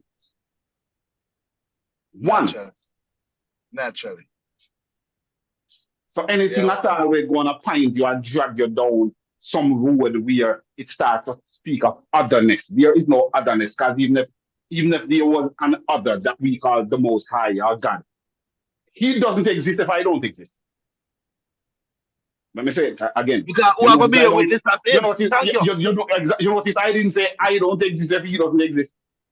He doesn't exist if I don't exist. Because if I'm not aware of Him, He doesn't exist. Thank you, sir. Oh, if I'm not aware of Him, He doesn't exist. Simple as that. So you have to exist first. The first person being that you are aware of in your whole existence is yourself. Before you knew that there was a God or the Most High or whatever you want to call it, before you knew that He existed, you first knew that you exist. Somebody tell you about Him later on after you don't know, say you exist already. So first and singleness and oneness must be you. So which is greater? Which is greater? That must the knowledge of self. The knowledge of self have to be the greatest. Whatever you think of another, it must come home to. It doesn't matter how great it is. I mean, let's be a Christian for 5 minutes. It doesn't matter how great you think Jesus is, how great Jesus was, how much power Jesus had, or whatever. If you cannot experience it, then it's useless to you. If you cannot partake of, in other words, if you can't be Jesus, there's no point in believing in Jesus. If you can't become Jesus, there's no point in believing in Jesus. If you can't, if your belief in Jesus is not drawing you to a place where you are becoming Jesus, even if as Christians say, you shall never get there. But if you even don't even find yourself getting there, if you still find yourself making this excuse every day, that's why Jesus died for my sin. Jesus dead for your sin and said, you're not sinning none at all. That's what he said. Are you finding yourself in a place where you're not sinning none at all? And I'm talking your kind of sin, religious kind of sin. I'm referring here to religious people who believe in that religious form of something. Good. So if you are not becoming that, what power are you getting from believing in it?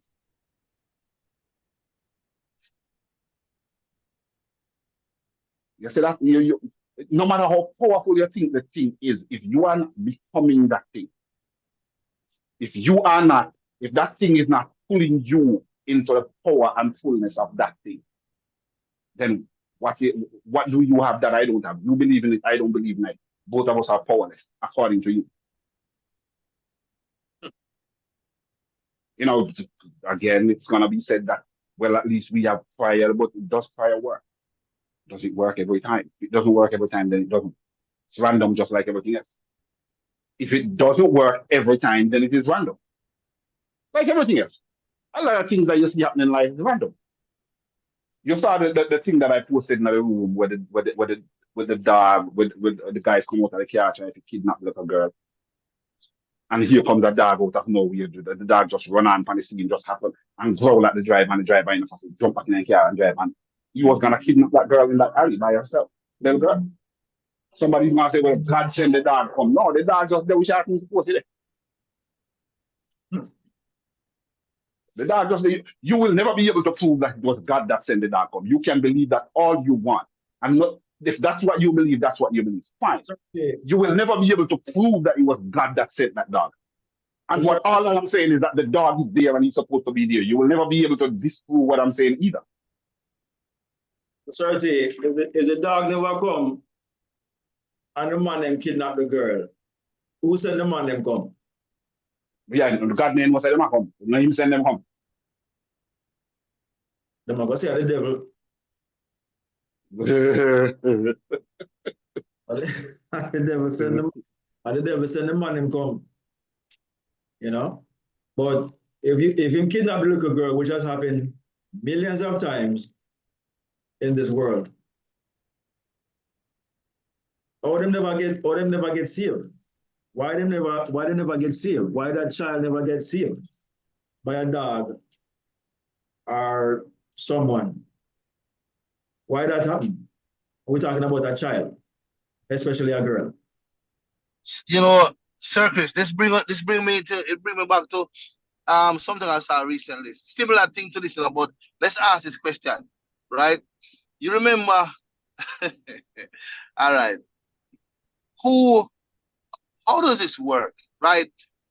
Say a bus miss hitting a person who's crossing the road and ran into another vehicle going the opposite way, transporting a mother and her child, taking them to school. And them probably not die, but they them to the hospital. Either way, the person who the bus miss hitting them said, "Thank you, God. And only God alone could have protect me." Mm-hmm. All right. So and they wanna get hit by a bus behind them like I see. But that's what I say. The people, them are gonna say them where God they why make God never protect. Why make God never protect she too? You understand? You know what them are gonna say? Thank God, it could have worse than that. Then I look and say, then why one get miss and one still get leaked? Why gonna wait? What God really do? You understand? It. Go to the extreme with the two case. You miss the one and you kill all the family. But that's what I say. So the family is dead. The person who didn't get hit, them life spared. Them are gonna say thank God. On them thank God. The people who died, the family are gonna say thank God. Thank God. The family are gonna say, but why? Them are say, why did God allow this to happen? Man, them are gonna dance around it because of fear and say, God, you alone know. So your ways are higher. This is why you prove that this God does not exist, because if the God did exist, he would have saved both of them. Exactly. You see, man, so there must be something else at work here. Chris, you ever hear me say, you've heard me say this, I'm sure, that I wish that God existed. Just a shame that he does not. The world is a better, you see the God where they tell about, if that God didn't truly exist, we could have talked to him, if he didn't exist and can hear your prayer. We could have talked to him, and you would have some things when he to one down pan, but we could have talked to him. We could have reasoned with him, and eventually enough we reason with him and he start see, and then saying he's a loving father, so he start have some compassion. And he would have started check through some more. And things would have better because God will need to make sure that things are right. But you can't reason with God because he doesn't exist. He will never fix anything because he doesn't exist. He has never fixed anything because he does not exist. The things that happen in this world result from the acts of those who are in the world. And me and you, the thing that we call a random accident and this and that, they are all triggered by something that some man, a decision that some man made somewhere.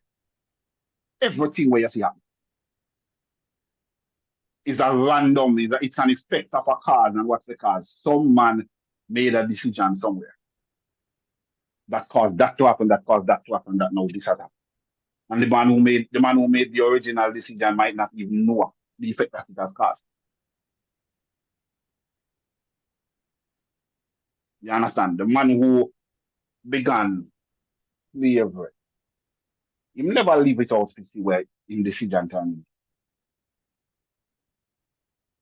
That's what caused things to happen in the earth. And I know man, and I know God sit down upstairs that I pull all the strings. How intelligent him be so that he must see everything smart one and I make decisions around the one what happened. And I run decisions with 9 billion people on the go non-stop. Come on. No wonder the God of the foolishness is too busy. He have too much to do one time.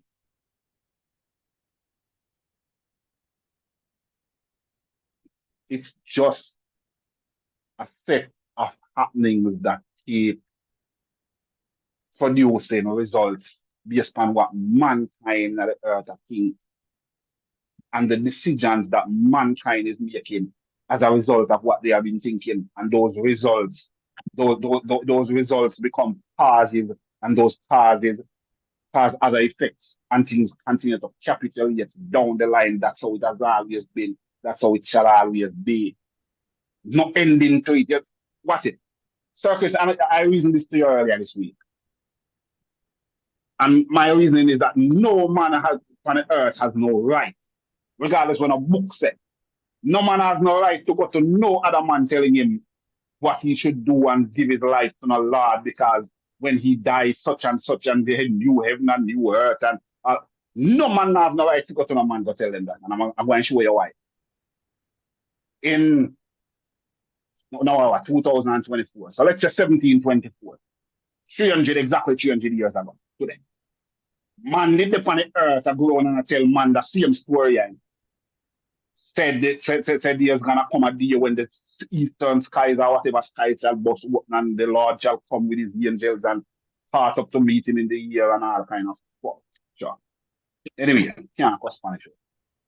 Then I tell man that same something, you know. Well, the whole generation they're dead.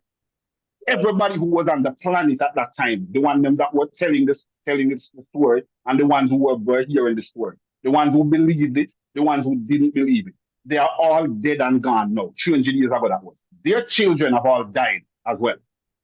And that Lord still has not come out of the year.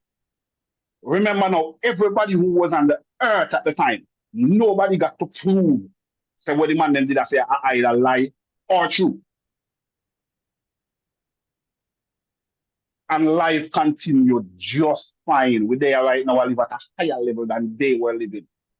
So none of we know, no need to make the mistake there again. We come back now and tell people what go happen when you're dead and what go. Them man they dead and the whole of them were on the earth dead and none of them say it will happen. No happen because we are here as an evidence that it has not happened because no new heaven and no new earth no come. We still there upon the same heaven and the same earth. When we look up, we see same heaven where them did see and when time them breathe upon the same earth where them did. What new heaven and what new earth will happen when. See a whole generation, everybody that was on the planet at that time, every last one of them did. And it still don't happen.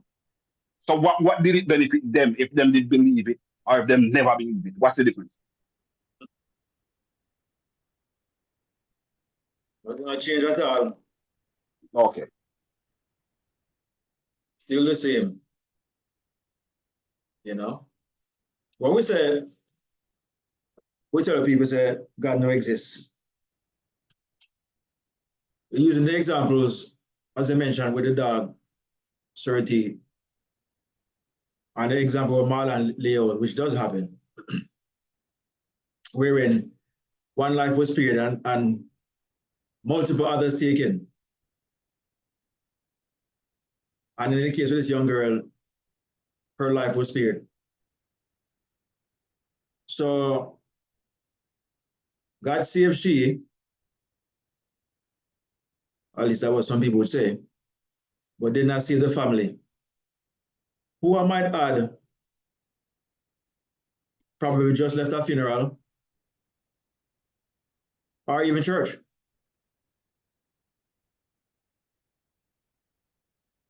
These things happen every day. So why wouldn't God save a family of 3 or 4 or 5 who just went to church to worship God and is on their way home and died? And the person who caused the accident, because the person was in the road, the driver had to sight them, maneuver the vehicle, lost control, trying to save their life, lost control and go kill off the next people who was on the other side of the road minding their own business. Where was God to save these people? So you say, God saved the little girl or guy who was crossing the street and the bus didn't kill them, but they killed 5 people instead. You would say, God spared that one their life. So what happened to the other 5? What is the justification for them losing their life? And they weren't even at fault. These are things where we know happen every day, guys. And nobody can give a good explanation other than what they might say, what Sir Larry just mentioned. They would say it was their time. That's what people would say, Because they have nothing else to say. They have no other explanation. That is what pacify them. Yeah. You understand? Because look at it. Me oftentimes ask the question in the circles. When the writings, me always say the writings, because this is allegorical. When Herod, when the story or the prophecy of Yeshua was to come forth as the new king of Israel, right? Mm-hmm. And Herod hear the story and him hear when him supposed to come about and whatever, them start look for him, couldn't find him, and all of that. What him do? In order to eliminate and for broad and for just like a process of elimination, what did he do? He ordered his men to kill every baby boy 2 years and under in the whole of Israel. Just to make sure so that like a boy there named the prophesied Messiah don't come true. No. What are people here for? Collateral damage just to make sure say one little thing come true? Does that make any sense at all? We're living in a time where we need to know if this makes sense. Does that make any sense? You see what I'm saying? I don't know if we cut out or what, but not when you reason it with common sense. Not when you're exactly. Not when you're inquisitive. Exactly. Because why not to be? We don't know how many babies died. We don't know how many babies died, But the fact that the babies them died, what about those parents? Understand? Where was God to save them? And they were kids, they're not going to do it. But God, I try this guy is him one little son and think much I save him. So make the man one day, them a collateral damage because the Messiah must come forth and so. Don't feel no way. It's all for the best and all for the good. Eh? You tell them parents that no and them believe and say, okay, then as long as God do it, then all right, we make another baby. Why? Why circles? These are things that we know versus what we believe or what we're led to believe. Let me correct that statement because we're not gonna believe that crap anymore. Yes, I said that crap because it makes no sense. It's nonsense. Back to you. And then they would say, playing devil's advocate here, that the mind of man is not on the level of the mind of God. And man, now understand, don't lean on your own understanding. That's what they would say. Do not lean on your own understanding. So you kill off one bunch of Israelites, not Israelites, bunch of people, whether they be Jebusites or whatever they are, you know, kill them off with the baby, mother, everybody, and God, that which is told by God, told to you by God. So you must go and do it. Kill everybody. And you follow through with that. So you're telling me now that that's the same God of Israel that the Jewish people are worship right now? Because remember, say God can't change, you know. He's the same one that they're worshiping right now. They are okay with, because they would never do that today. Except over there in Palestine. That's the only place they're doing that. You know? But they would never do that today. Go and kill somebody because they don't believe in that for them God. Remember, I know they kill these people because they were worshiping false God, you know. They did not believe in the God of Israel. And so they kill them. Are they doing that today? Can they do that today? That would be seen as murder, you know. That would be seen as wickedness, cruelty, inhumane. They're not doing that today. But they should have been doing it today if it was okay to do it back then, because you're dealing with a God whose mind is better, more knowledgeable. And the mind of man is incomparable.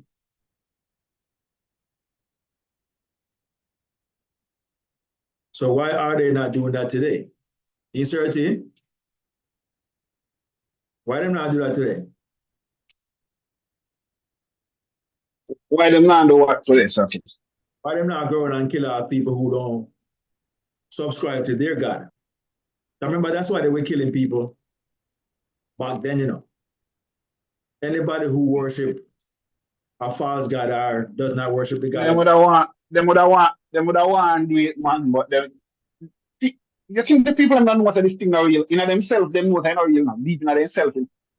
That's why they don't go to one extreme or the other. They don't go to one extreme with their faith. They don't attempt to do the things that they should have the power to do. You don't see Christians going down to funeral home.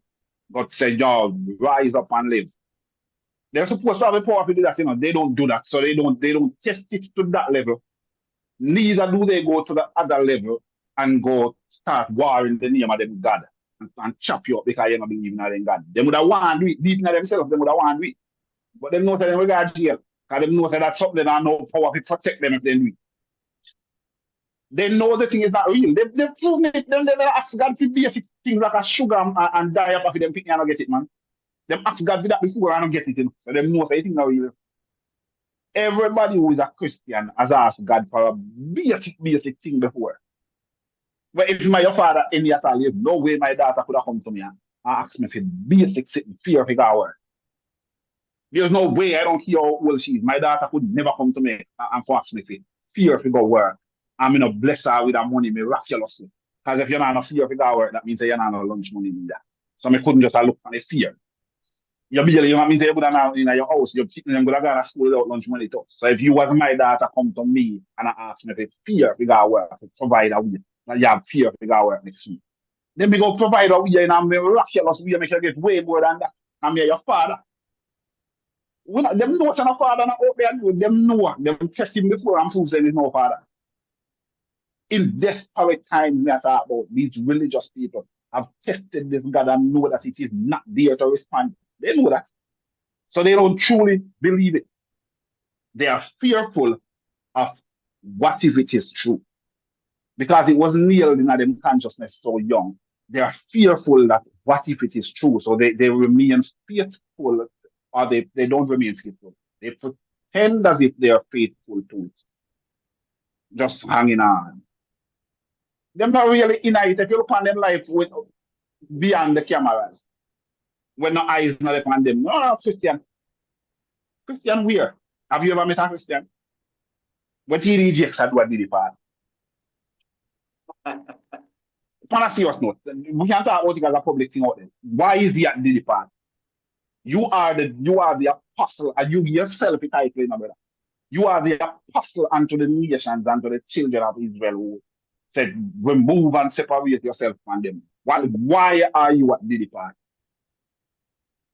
According to Christianity, a basing going. Right. So if TDG truly believes that God did, and God can come at any time and whip him with a rod of iron, wicked and one a rod of iron with him over the with him. If him truly believes that God they exist and can do that, you're thinking that over there. He wouldn't over there none at all. He not believe him. He not believe that God they exist. He know God don't exist. If Christian people believe that God exists, they wouldn't do the things they would do, brother. No matter them create the God and tell you everything where the God can do and will do, and that they have seen examples of the God lighting up, opening up the earth and swallowing people. Every time he believes that God they exist, we can do them things there. The man name of God did the party, brother. How he go do that? If you know that the God that you preach can put in an appearance at any time, sir, would you want the God to put in an appearance and he come out and the green next morning? Say I did the party, then come get the idiots. He know no God now come the night then, and no night. That's why I'm over there. You're afraid to lose his soul. But the man them not believe this something, man. The man them none of them not truly believe that something, yeah, brother. They just start up in a spider web with something, but they not truly believe it. If they truly believe it, they would have lived it, they would have tested it. They would have good on a funeral home go pray. You think TDJ should have been doing this for free? What kind of free? Nothing else we do enough for free. Every Sunday, TDJs have 40,000 literally in the church. 40,000. And that is just the morning service. They have 2 different services, maybe 3, but I know they have 2 services for sure. Every Sunday, 40,000. And they're throwing tithes and offering and special offering and multiple other offerings. Would he be doing this God's work for free?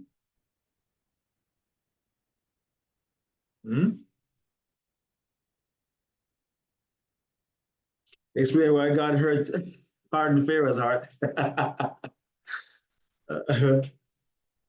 Oh God. Well, if you take the story literally, there's nothing I can explain there. You know, but the story is a allegory. It's psychological. What, that God hardened Pharaoh's heart? Yeah. They say, why did God harden Pharaoh's heart?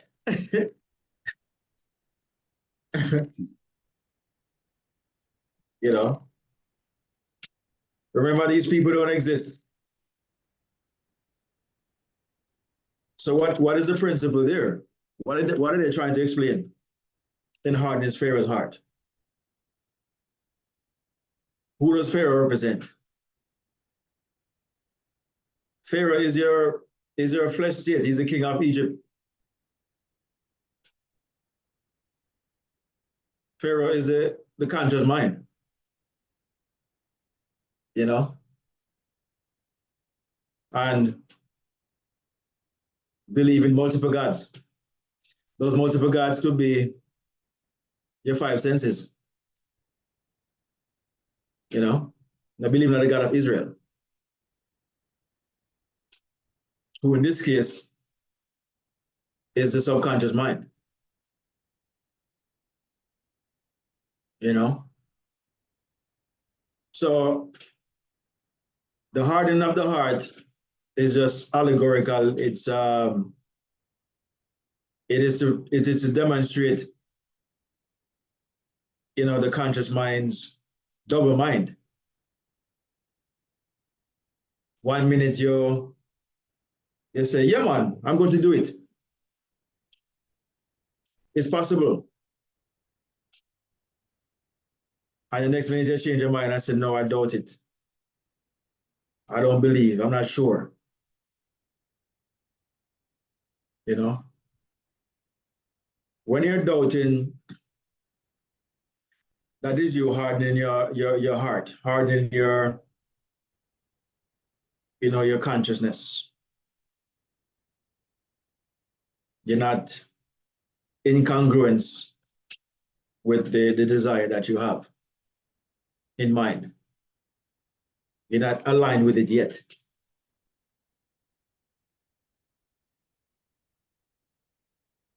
Moses said, let my people go.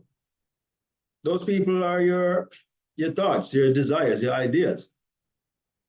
You know? Stop holding on to them within. It's possible. Let them go. So they can go out into the world and become apparent, existent, enjoy, be a part of your experience or your experience.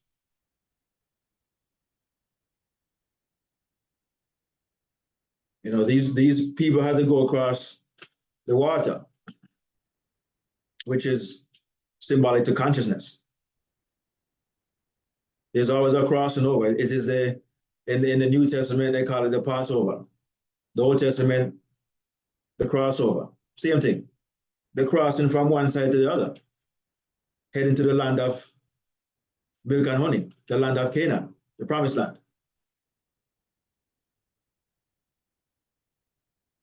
Canaan is your desire. That is promised to you. Our desires, plural.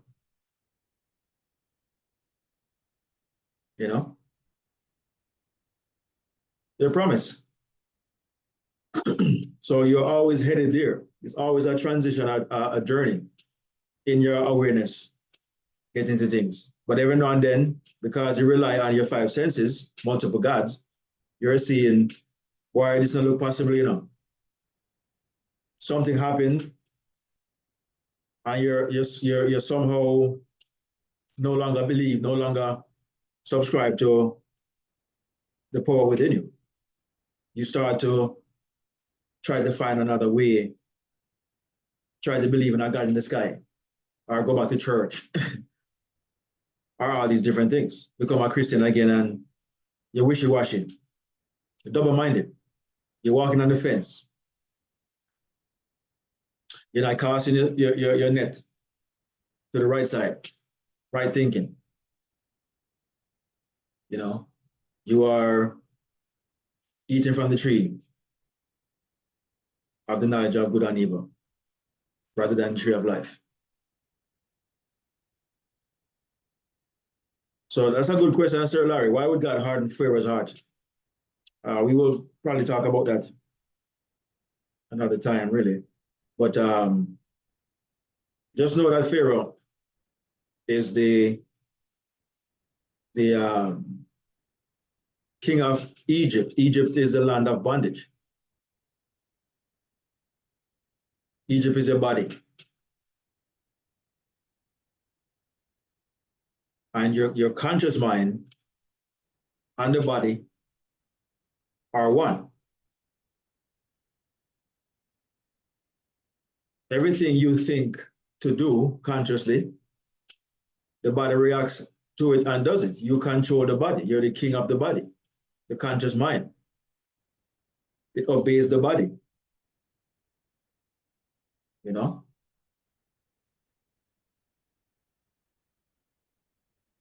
But the body also obeys the subconscious or become subconscious. This is why when you're learning something repetitiously, after a while, it just becomes second nature. The second nature there is the subconscious. Anytime you hear them use anything second last name, which is your second name, second nature, the back of my mind. The back of your mind is your subconscious. It's in the back of my mind. because your mind is too, is double operative. First and second. It's one, but it operates in two subsections of itself. When you're thinking, you feel like it's something right here in the front. You understand? So that's one way to look at it. And when it comes to consciousness, in terms of interpretation and what have you, there's never only one way to look at it. You can demonstrate it as it was done in the Bible in an historical fashion. Well, you're using history, or you're using history to clothe the principle, the hidden treasure. You're using something that is 5th century to dress up the principle that you're conveying. But we have misrepresented the instructions given as actual history. We have taken the book as the message rather than the principles that's in the book, in the message.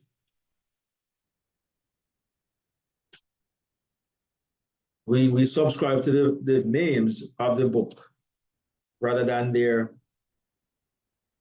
actual nature, what they represent. You know?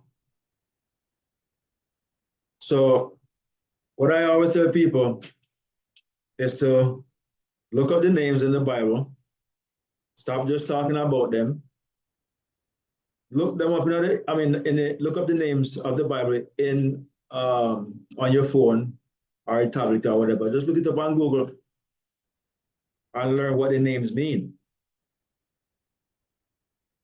And then the story will start to make sense. Until you do that, you're going to be lost in translation, as they would say.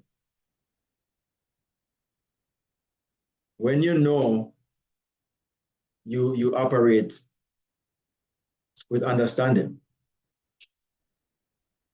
When you don't know, you operate in ignorance. And you find yourself confused, like the Israelites walking around for 40 years in the wilderness. 40 years. Not 39, not 41, not 34, not 23, 40 years. Right through the Bible you read, Jesus was fasting or was tempted by the devil for 40 days and 40 nights. The Noah's Ark was on top of the water for 40 days and 40 nights.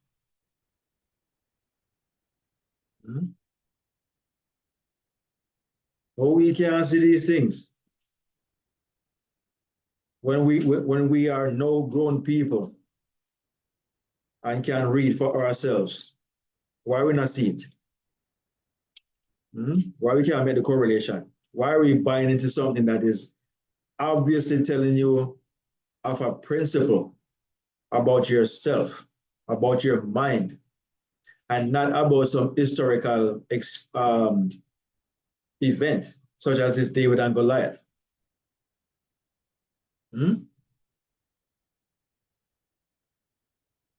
This is why we're always studying the so-called Bible, because we don't understand the stories.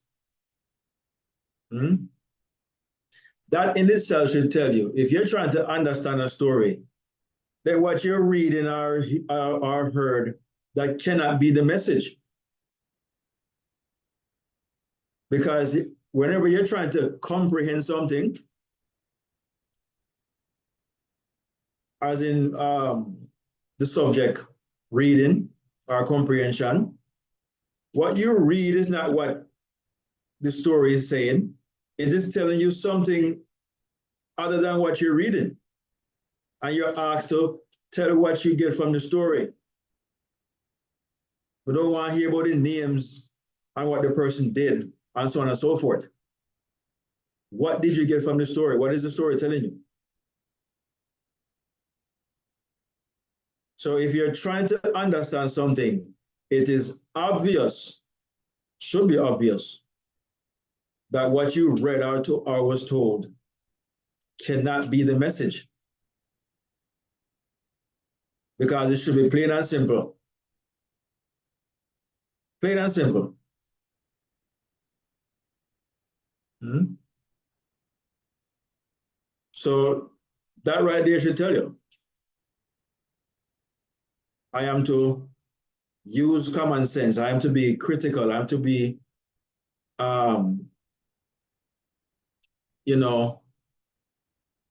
inquisitive. Dig away. Move the stuff out of the way that's in front and find out what is hiding behind it. Just like how Never said, when you eat food, your body absorb the nutrients and discard the trash, the garbage. You will never eat something and your body absorbs all of it. Your body is going to create waste. But from that original substance that you put into your mouth, it absorbs the nutrients from it and discard the rest. The Bible should be no different. All the stories is the trash, is the poop. You're supposed to disseminate, you're supposed to disintegrate and take from it what is nutritious, what is substantial. You know, what can sustain your life, and discard the rest. Your own body does that. So can your own mind. If your body is that smart to do something like that, shouldn't your mind be smarter than that?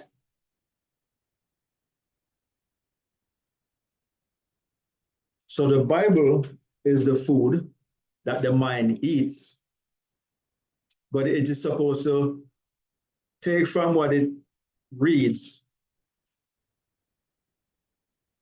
and go beneath, go within, and read behind and in between the lines, and take from that the message and discard the rest as just a hyperbole, symbology, metaphor, parable, a fable, a lie that hides behind it the truth.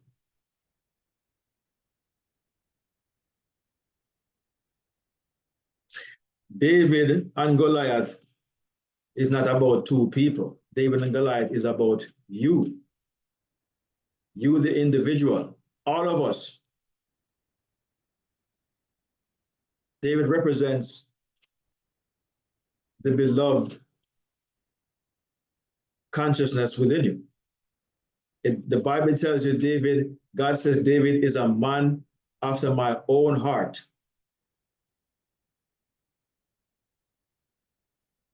My own heart, what does that mean?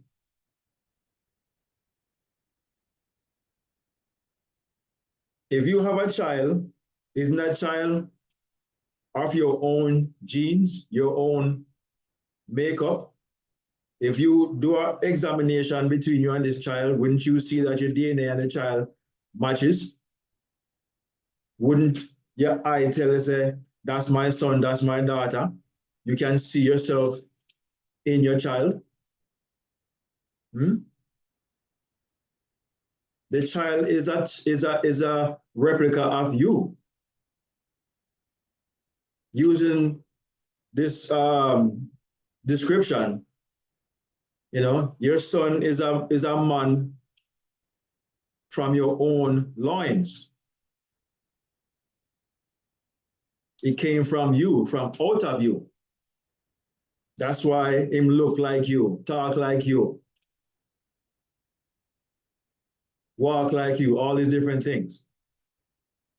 And possibly comes up doing the same thing as you. So LeBron James' son come and play basketball just like him. He looked just like his father. The spitting image of his father, doing the exact same thing. Hmm? A tree plants, a seed goes into the ground, grows a tree, only to produce the same seed from which it came. Hmm? The spitting image. A fruit, in this case, of his own heart. Hmm? David represents the subconscious in this story. He's the last child from his father Jesse. His father Jesse had 8 sons. Jesse names means I am, or the Lord exists, or God is salvation. Look it up. That's what the name means.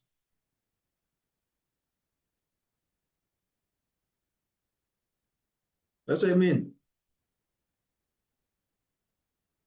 What does Jesus mean? Jesus means the Lord, or salvation.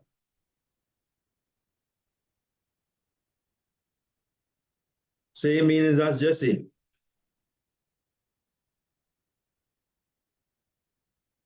Jesus, Jesse. Jesse, JESUS. Same thing.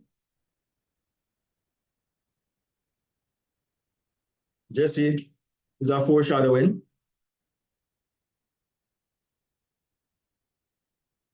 Jesse had 8 sons.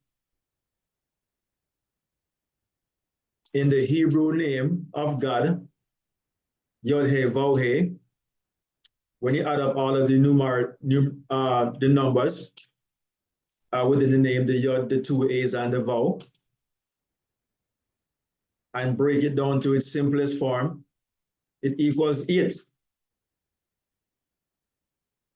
These are the 8 sons that Jesse had, in the same name as Yod-Heh-Vav-Heh. 8 represents resurrection, represents no beginning, no end.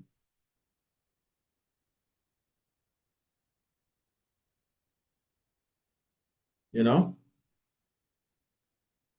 You think it is a, what do you call it, it's random, or as they would say, a coincidence why Jesse has 8 sons and the name of the Hebrew God, Yod-Heh-Vav-Heh, when added up, equals to 8, the number 8, in all the 4 letters. You think that's a coincidence? Or they will say, it's a buck up? No. This is a primary principle of consciousness.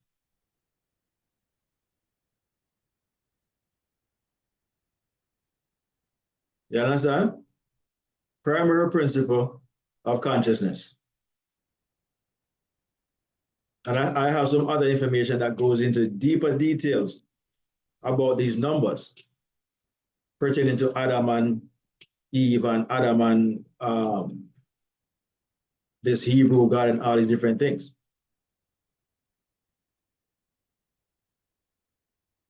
you know. So David is a man of God's own heart. Your consciousness,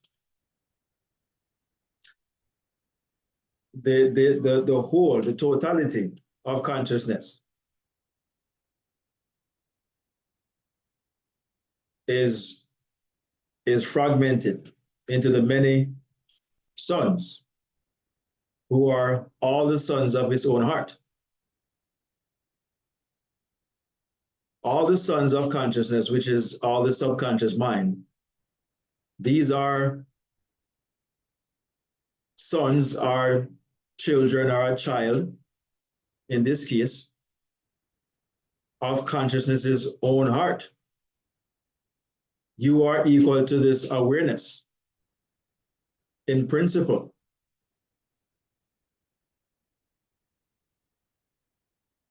This is why David could get away with murder, literally, you know,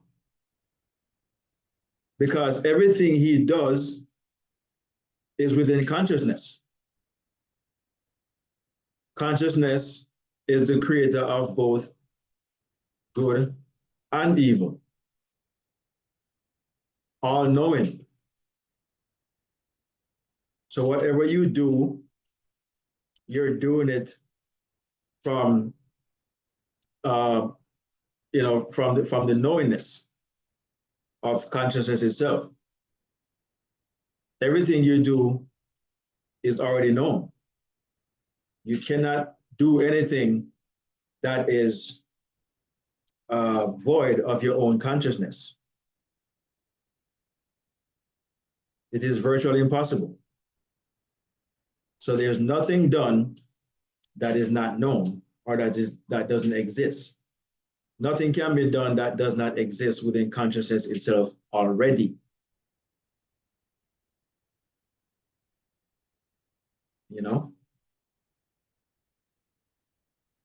So David here represents the subconscious mind.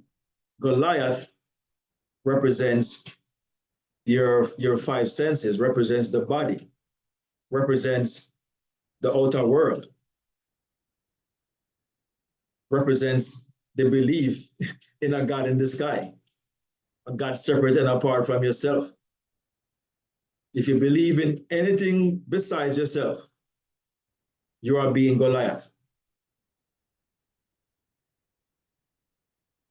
To believe in anything externally, outside of you, you are being Goliath. Didn't they say in the story that Goliath or the people of the Philistine worship a false god? What was the god's name? Certi, remember?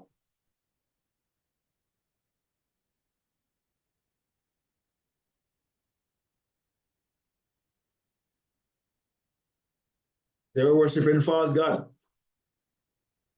And the Israelites were commanded to kill these people, take them out, the Philistines,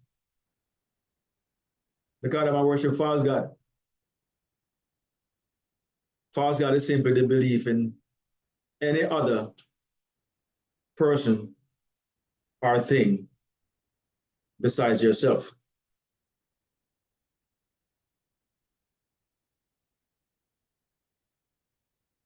There's no need to believe in anything outside of yourself. Anything outside of yourself is worshiping a God that does not exist. Blasphemy, idolatry, or ideology. You know, you are worshiping, I mean, I should say adultery. You are worshiping something that you think exists. Not know, but think.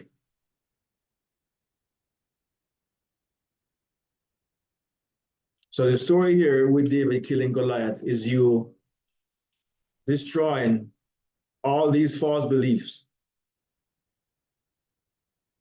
that the conscious mind has adhered to.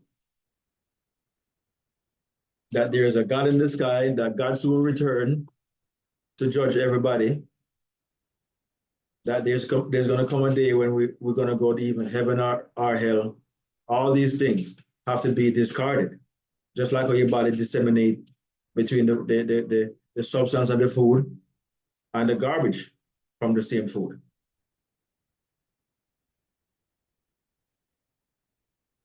You process the food and you take the second substance, the second portion of it.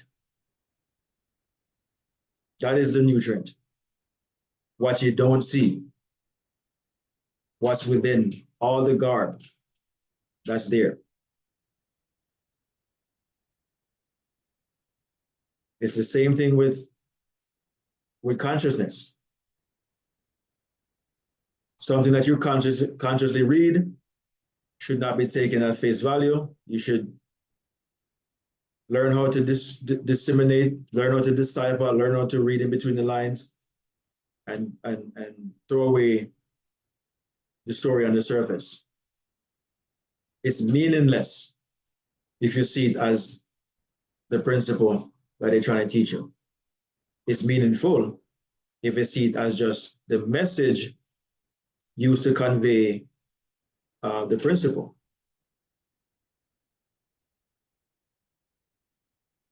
You have to be able to learn how to do that. When David severed the head of Goliath, all he did was, all that means is you have now discarded your former beliefs into anything separate and apart from yourself. You're no longer a Philistine. A Philistine means an invader, a stranger. You know, you as the flesh is an invader. You know, you're not to be taken seriously. You are an enemy.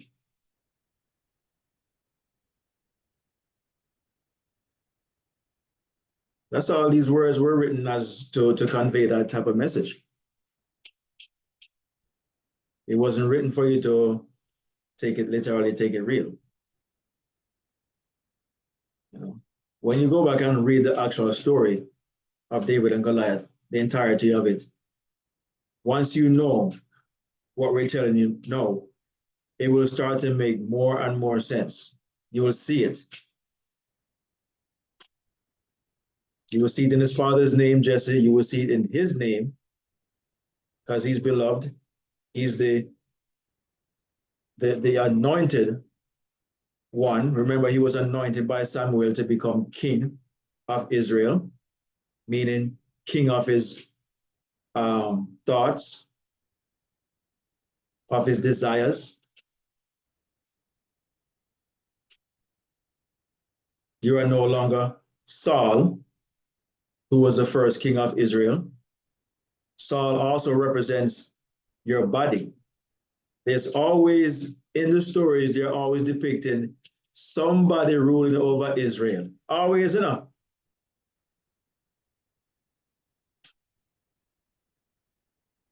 Saul was the first king of Israel, meaning your body is what you first see. You're the king of your consciousness, of your awareness. You are given control over it. It is seen as so-called the slave to you, to your body. Remember, I know, the Israelites found themselves in a strange land as slaves in Egypt.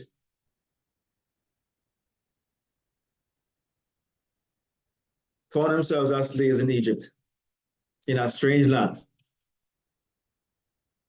Those slaves, or those Israelites, is your awareness, your consciousness, that they are trapped in this land of bondage, Egypt. It is that same Egypt that was also now named Saul. the king of Israel,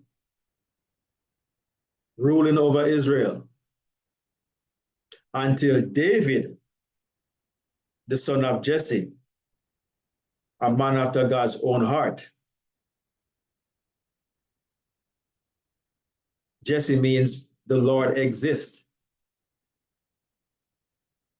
Our God is salvation. Why would David be born to a man with that name? And then it tells you that David, his name means beloved, which means loved by God, or a man after God's own heart, meaning a piece of the Elohim, which means the same as. The same in substance and potential. That's what David is depicting here in the story. The story is telling you in an allegorical fashion, filled with hyperboles, filled with exaggerations, filled with metaphors, symbology, numerology, filled with it. And you're supposed to understand what these means and go back and plug in the meanings and then read the story again.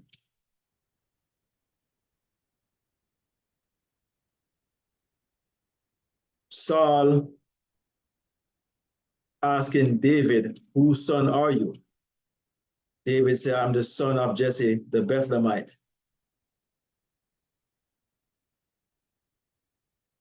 Which would mean that David is a Bethlehemite. Where was Jesus born again? In the biblical story? Was he not born in Bethlehem?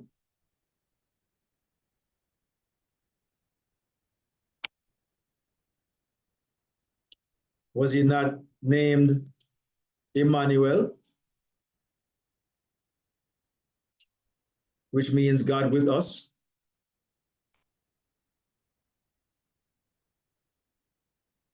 The us here is the body. God with us. Our consciousness is with us. Jesus means the Lord or Jehovah saves, or salvation.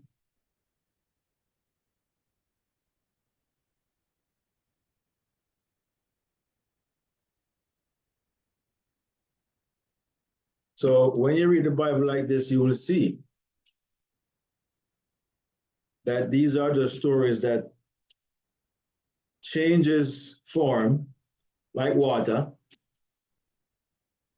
but the principle of it is still H2O. It's still water. It's just in a different container. It was in a round one yesterday, now it's in a square, now it's in a star shape, now it's in elongated, now it's, all over the place. But the principle of it all is still H2O. It changes form to create,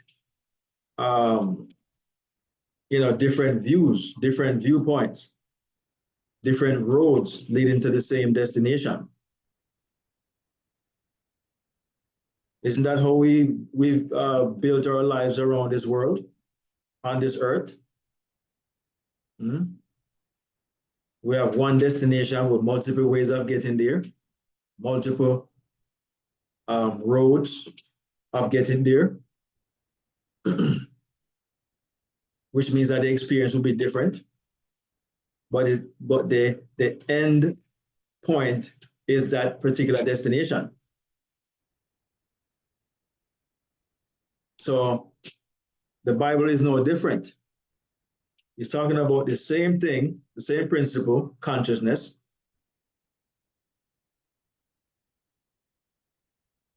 In multiple ways. And some of us can resonate with the David and Goliath story, because Goliath could represent your challenges, your problems. They seem gigantic. They're giants in your life right now. They're like a mountain. They come with a sword and a shield, protecting themselves from you destroying them, your problems, your challenges. You can become David at any time. Pick up the 5 stones, which means to become ruler over your 5 senses, and not the other way around. When you pick up these 5 senses, you know you're being the 6th sense, which is your awareness. You're now being the imagination. You're being your 3rd eye, or the mind's eye, as they would say. The one who sits high and look down low, who's in the center at all times, who pulls things inwardly. You know? David is now representing the 6th sense. When he hits Goliath in the center of his forehead, it signifies that you're destroying the beast, which they say man will wear the number 666 on their on their forehead. Which I said to you earlier, if you add up all 3 sixes, it equals 18. Then you add 1 and 8 equals 9. 9 is the number for mankind.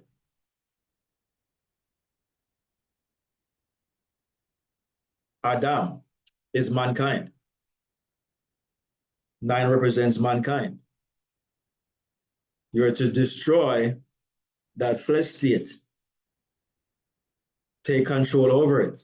Firstly, by taking control of your 5 senses. They rob you, destroy you. You have to then become the 6th sense, because it's you who now have control of the 5. So what has control of the 5 must now be the 1. Like Neo from the Matrix, which means 1. I am the 1. You tell yourself. And this is why he only used 1 stone to kill Goliath. Because you've now become the 1 awareness, primarily the subconscious mind. You have now gone from the back of the mind to the front. You have taken over the seat of the conscious mind. That is double-minded and only attends to things 5 sensory.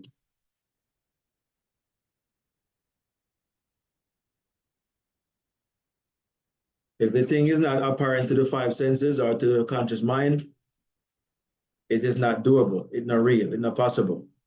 But all things are possible to him or to they who believe in the subconscious mind, who is now, who Christ represents. You know, the subconscious mind, the anointed one, the one who is of the Father's own heart, meaning just like the Father, having the same powers, or represents the power and wisdom of the Father. Without this Christ-like consciousness or ability, you will not be able to create as we are creating now in the world. It is your creative faculty. You know, it is able to become something and destroy it and become something else. So the Jesus state is your savior state. You save yourself. Jesus means Jehovah saves, or Jehovah is salvation. You're able to become something, desire something, achieve it, and you're able to destroy it because it doesn't serve you anymore and become something else. You know? So that's what all these names really mean. These are not people, whoever lived, whoever existed. They are just personifications of your awareness. But they have meanings, can add meaning to your life, can add value, can become very subservient to you, meaning that, you know, whenever you, desire to be whatever you desire to be, it comes to serve you. It becomes you become the master, they become your servant. Your desires only appear into your life because you become master over it. It obeys and it comes. And the minute you no longer desire it, you begin to consciously think of something else, which is going to supplant it and takes its place, which was displayed in the story of Isaac, Esau, and Jacob, where Jacob supplanted his brother Esau, which means fleshy, earthy, visible, apparent.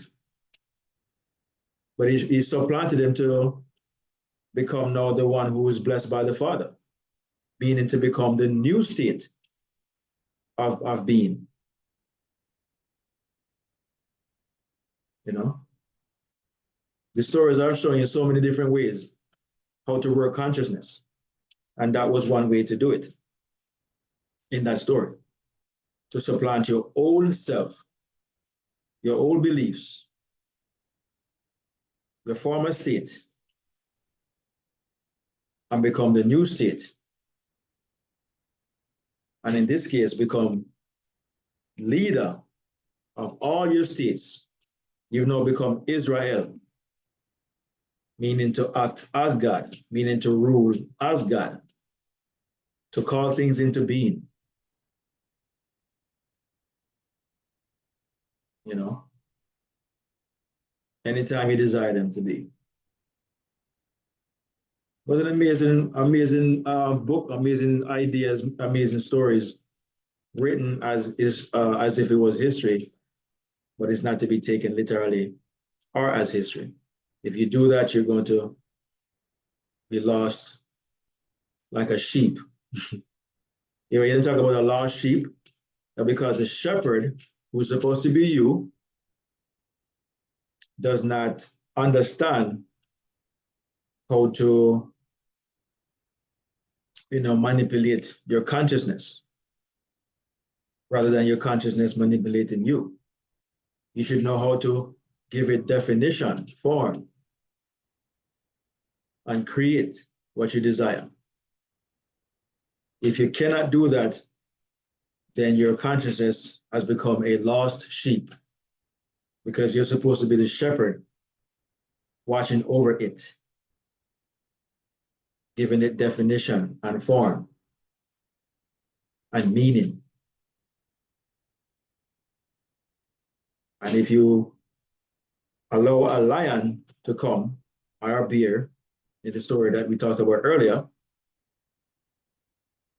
when the lion come, if you know not how to kill it, meaning to The lion here only represents your you call it, no, your destructive states of being, you know, that could be the shepherd here, the sheep here, your desire.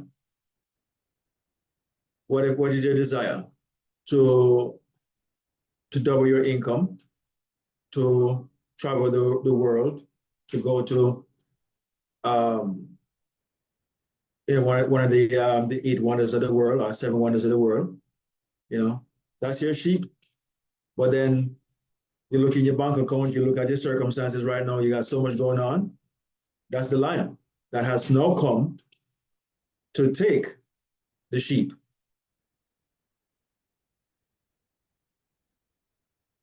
The lion has come. The lion is your fears, your hurts, your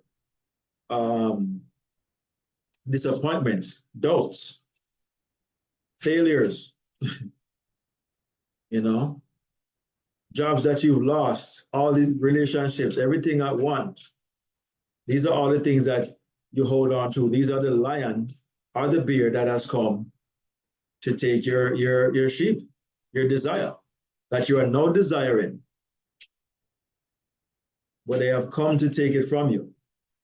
But it is you taking it from yourself. Because the story with you killing the lion and the bear to protect the sheep is talking about you. That is the same story told about David and Goliath. That same book of Samuel or whatever is telling the 2 stories in one, with David and the bear and the lion and the sheep, and David and Goliath. You see how tricky that is? It's the same example, you know, it's a different example talking about the same outcome, you know. But we are too blind to see because it's telling it in a form of a story and making it seem as if it's a historical event that led up to David and Goliath. It's just telling you how you should always be. You have to be David, the anointed, and conquer or kill your doubts, your failures, all these different things. Discard them and take the sheep, your desire, out of the mouth of this lion. Because the lion is in the lion's mouth, because the lion is going to devour it, just as your ideas are devoured by your own disbeliefs, your own doubts, your own fears. These are the lions and the bear that comes to take your thoughts, your ideas. Someone say, I want to create a cell phone. I want to create a telephone. I want to create a radio. I want to create a device that you can see people on it, called a television. You know, those are desires that could have been eaten up by lions and probably were at some point, until they became strong enough, brave enough to destroy their own doubts, which is the lion or the bear. And once they destroy them, they were able to now create. Once you destroy Goliath, you know, which is the flesh state, the lower state, you will now be able to create and become King David, King of Israel. Israel again is all of your desires within consciousness. You're now king of all of your desires. That's all the story was telling you about. It's not about two men having what them call a duel. The duel is within your own mind, conscious and subconscious. God and the devil. The subconscious is seen as God, meaning good, and the devil is the conscious mind, the doubter, or the evil one. They always say good against evil. The light and the darkness, day and night. You know, husband, wife, him and her. All these things are talking about the same thing in different ways, or have different expressions. So to take this literal, after knowing this, is to deny the Father, who means the truth. You're denying the truth, the Father. I am the truth, the resurrection, and the life. You're still denying it because you're still buying into these historical events told by man, male and female, told by man to trap you mentally and spiritually and continue this dogma, ignorance of self. But you cannot be asleep forever. Just like when you go to bed, you always wake up. Everybody must and will wake up. Clifford is not ready to wake up yet. So I don't waste my time trying to convince Clifford. Still fast asleep. Right, Clifford?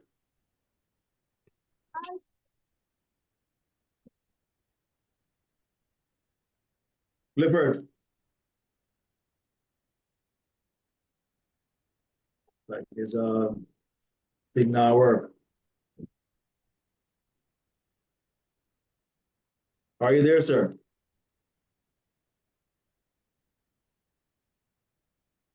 I guess he'll chime in when he can. But yes, that's all it's teaching you. The Bible is talking about, teaching you to wake up. It's a game of hide and seek. It's a game of it's a game of falling asleep. A game of falling asleep until you wake up. I have a video of this guy who I came across some time ago.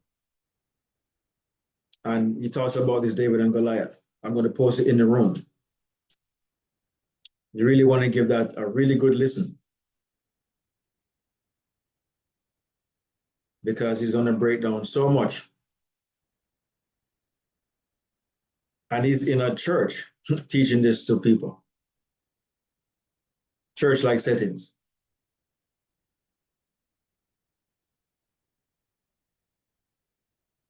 And you know, you're going to get a more added, you know, understanding of the story. And all the stories in the Bible.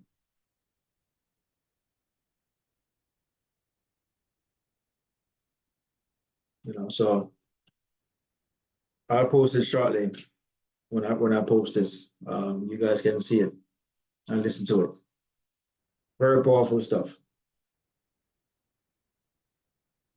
And if you are a Christian or Muslim or Jewish or whatever you are, when you hear the story, you cannot deny it. of what he's talking about based on the facts that he's giving you. You might still want to hold on to your old beliefs, whatever they are, but you cannot deny that what he's saying makes sense.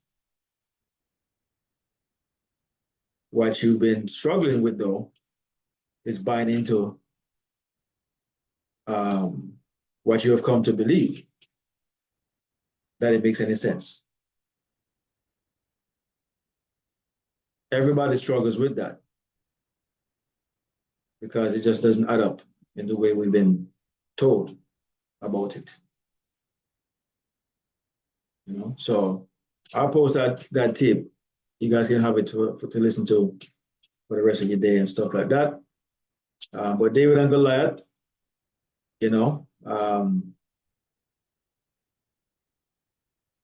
wonderful story. Great message of triumph over your fears, or, you know, standing up to your challenges or your hardship and all these different type of things. It will seem like you're smaller than it. It will seem like it's gigantic. It's a giant. It's too big to overcome. But when you implore the power within your own mind, your awareness of being, whatever you desire to be, once you implore that, once you start to use that faculty or those faculties within yourself, you will destroy this being, this beast, this gigantic so-called giant. You will destroy it and become the king of your emotions, the king of your consciousness. You know, you will now rule as God, as though you've always been told to rule as. But we've just been misaligned, lied to. That's why I call it Goliath. Been told a big lie. None of these things are real. They don't exist. Never lived. But you will. You know, your own consciousness of being. All right. So that's it, my friends, my fellow Elohim, fellow Eternals. Thank you all for being here. And next week, Sunday,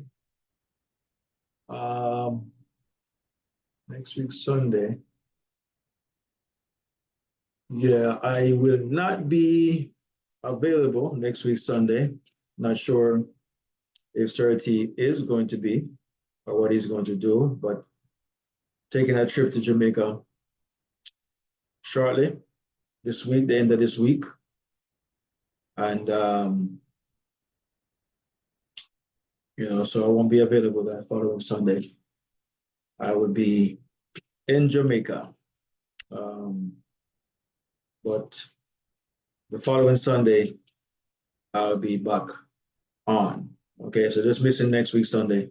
So we'll keep you guys posted on, you know, if Sir T and Sir Marlon is going to do anything, or we're just going to take a break for that Sunday or not. Okay, but we'll keep you guys posted. But in the meantime, enjoy the rest of your Sunday, rest of your week.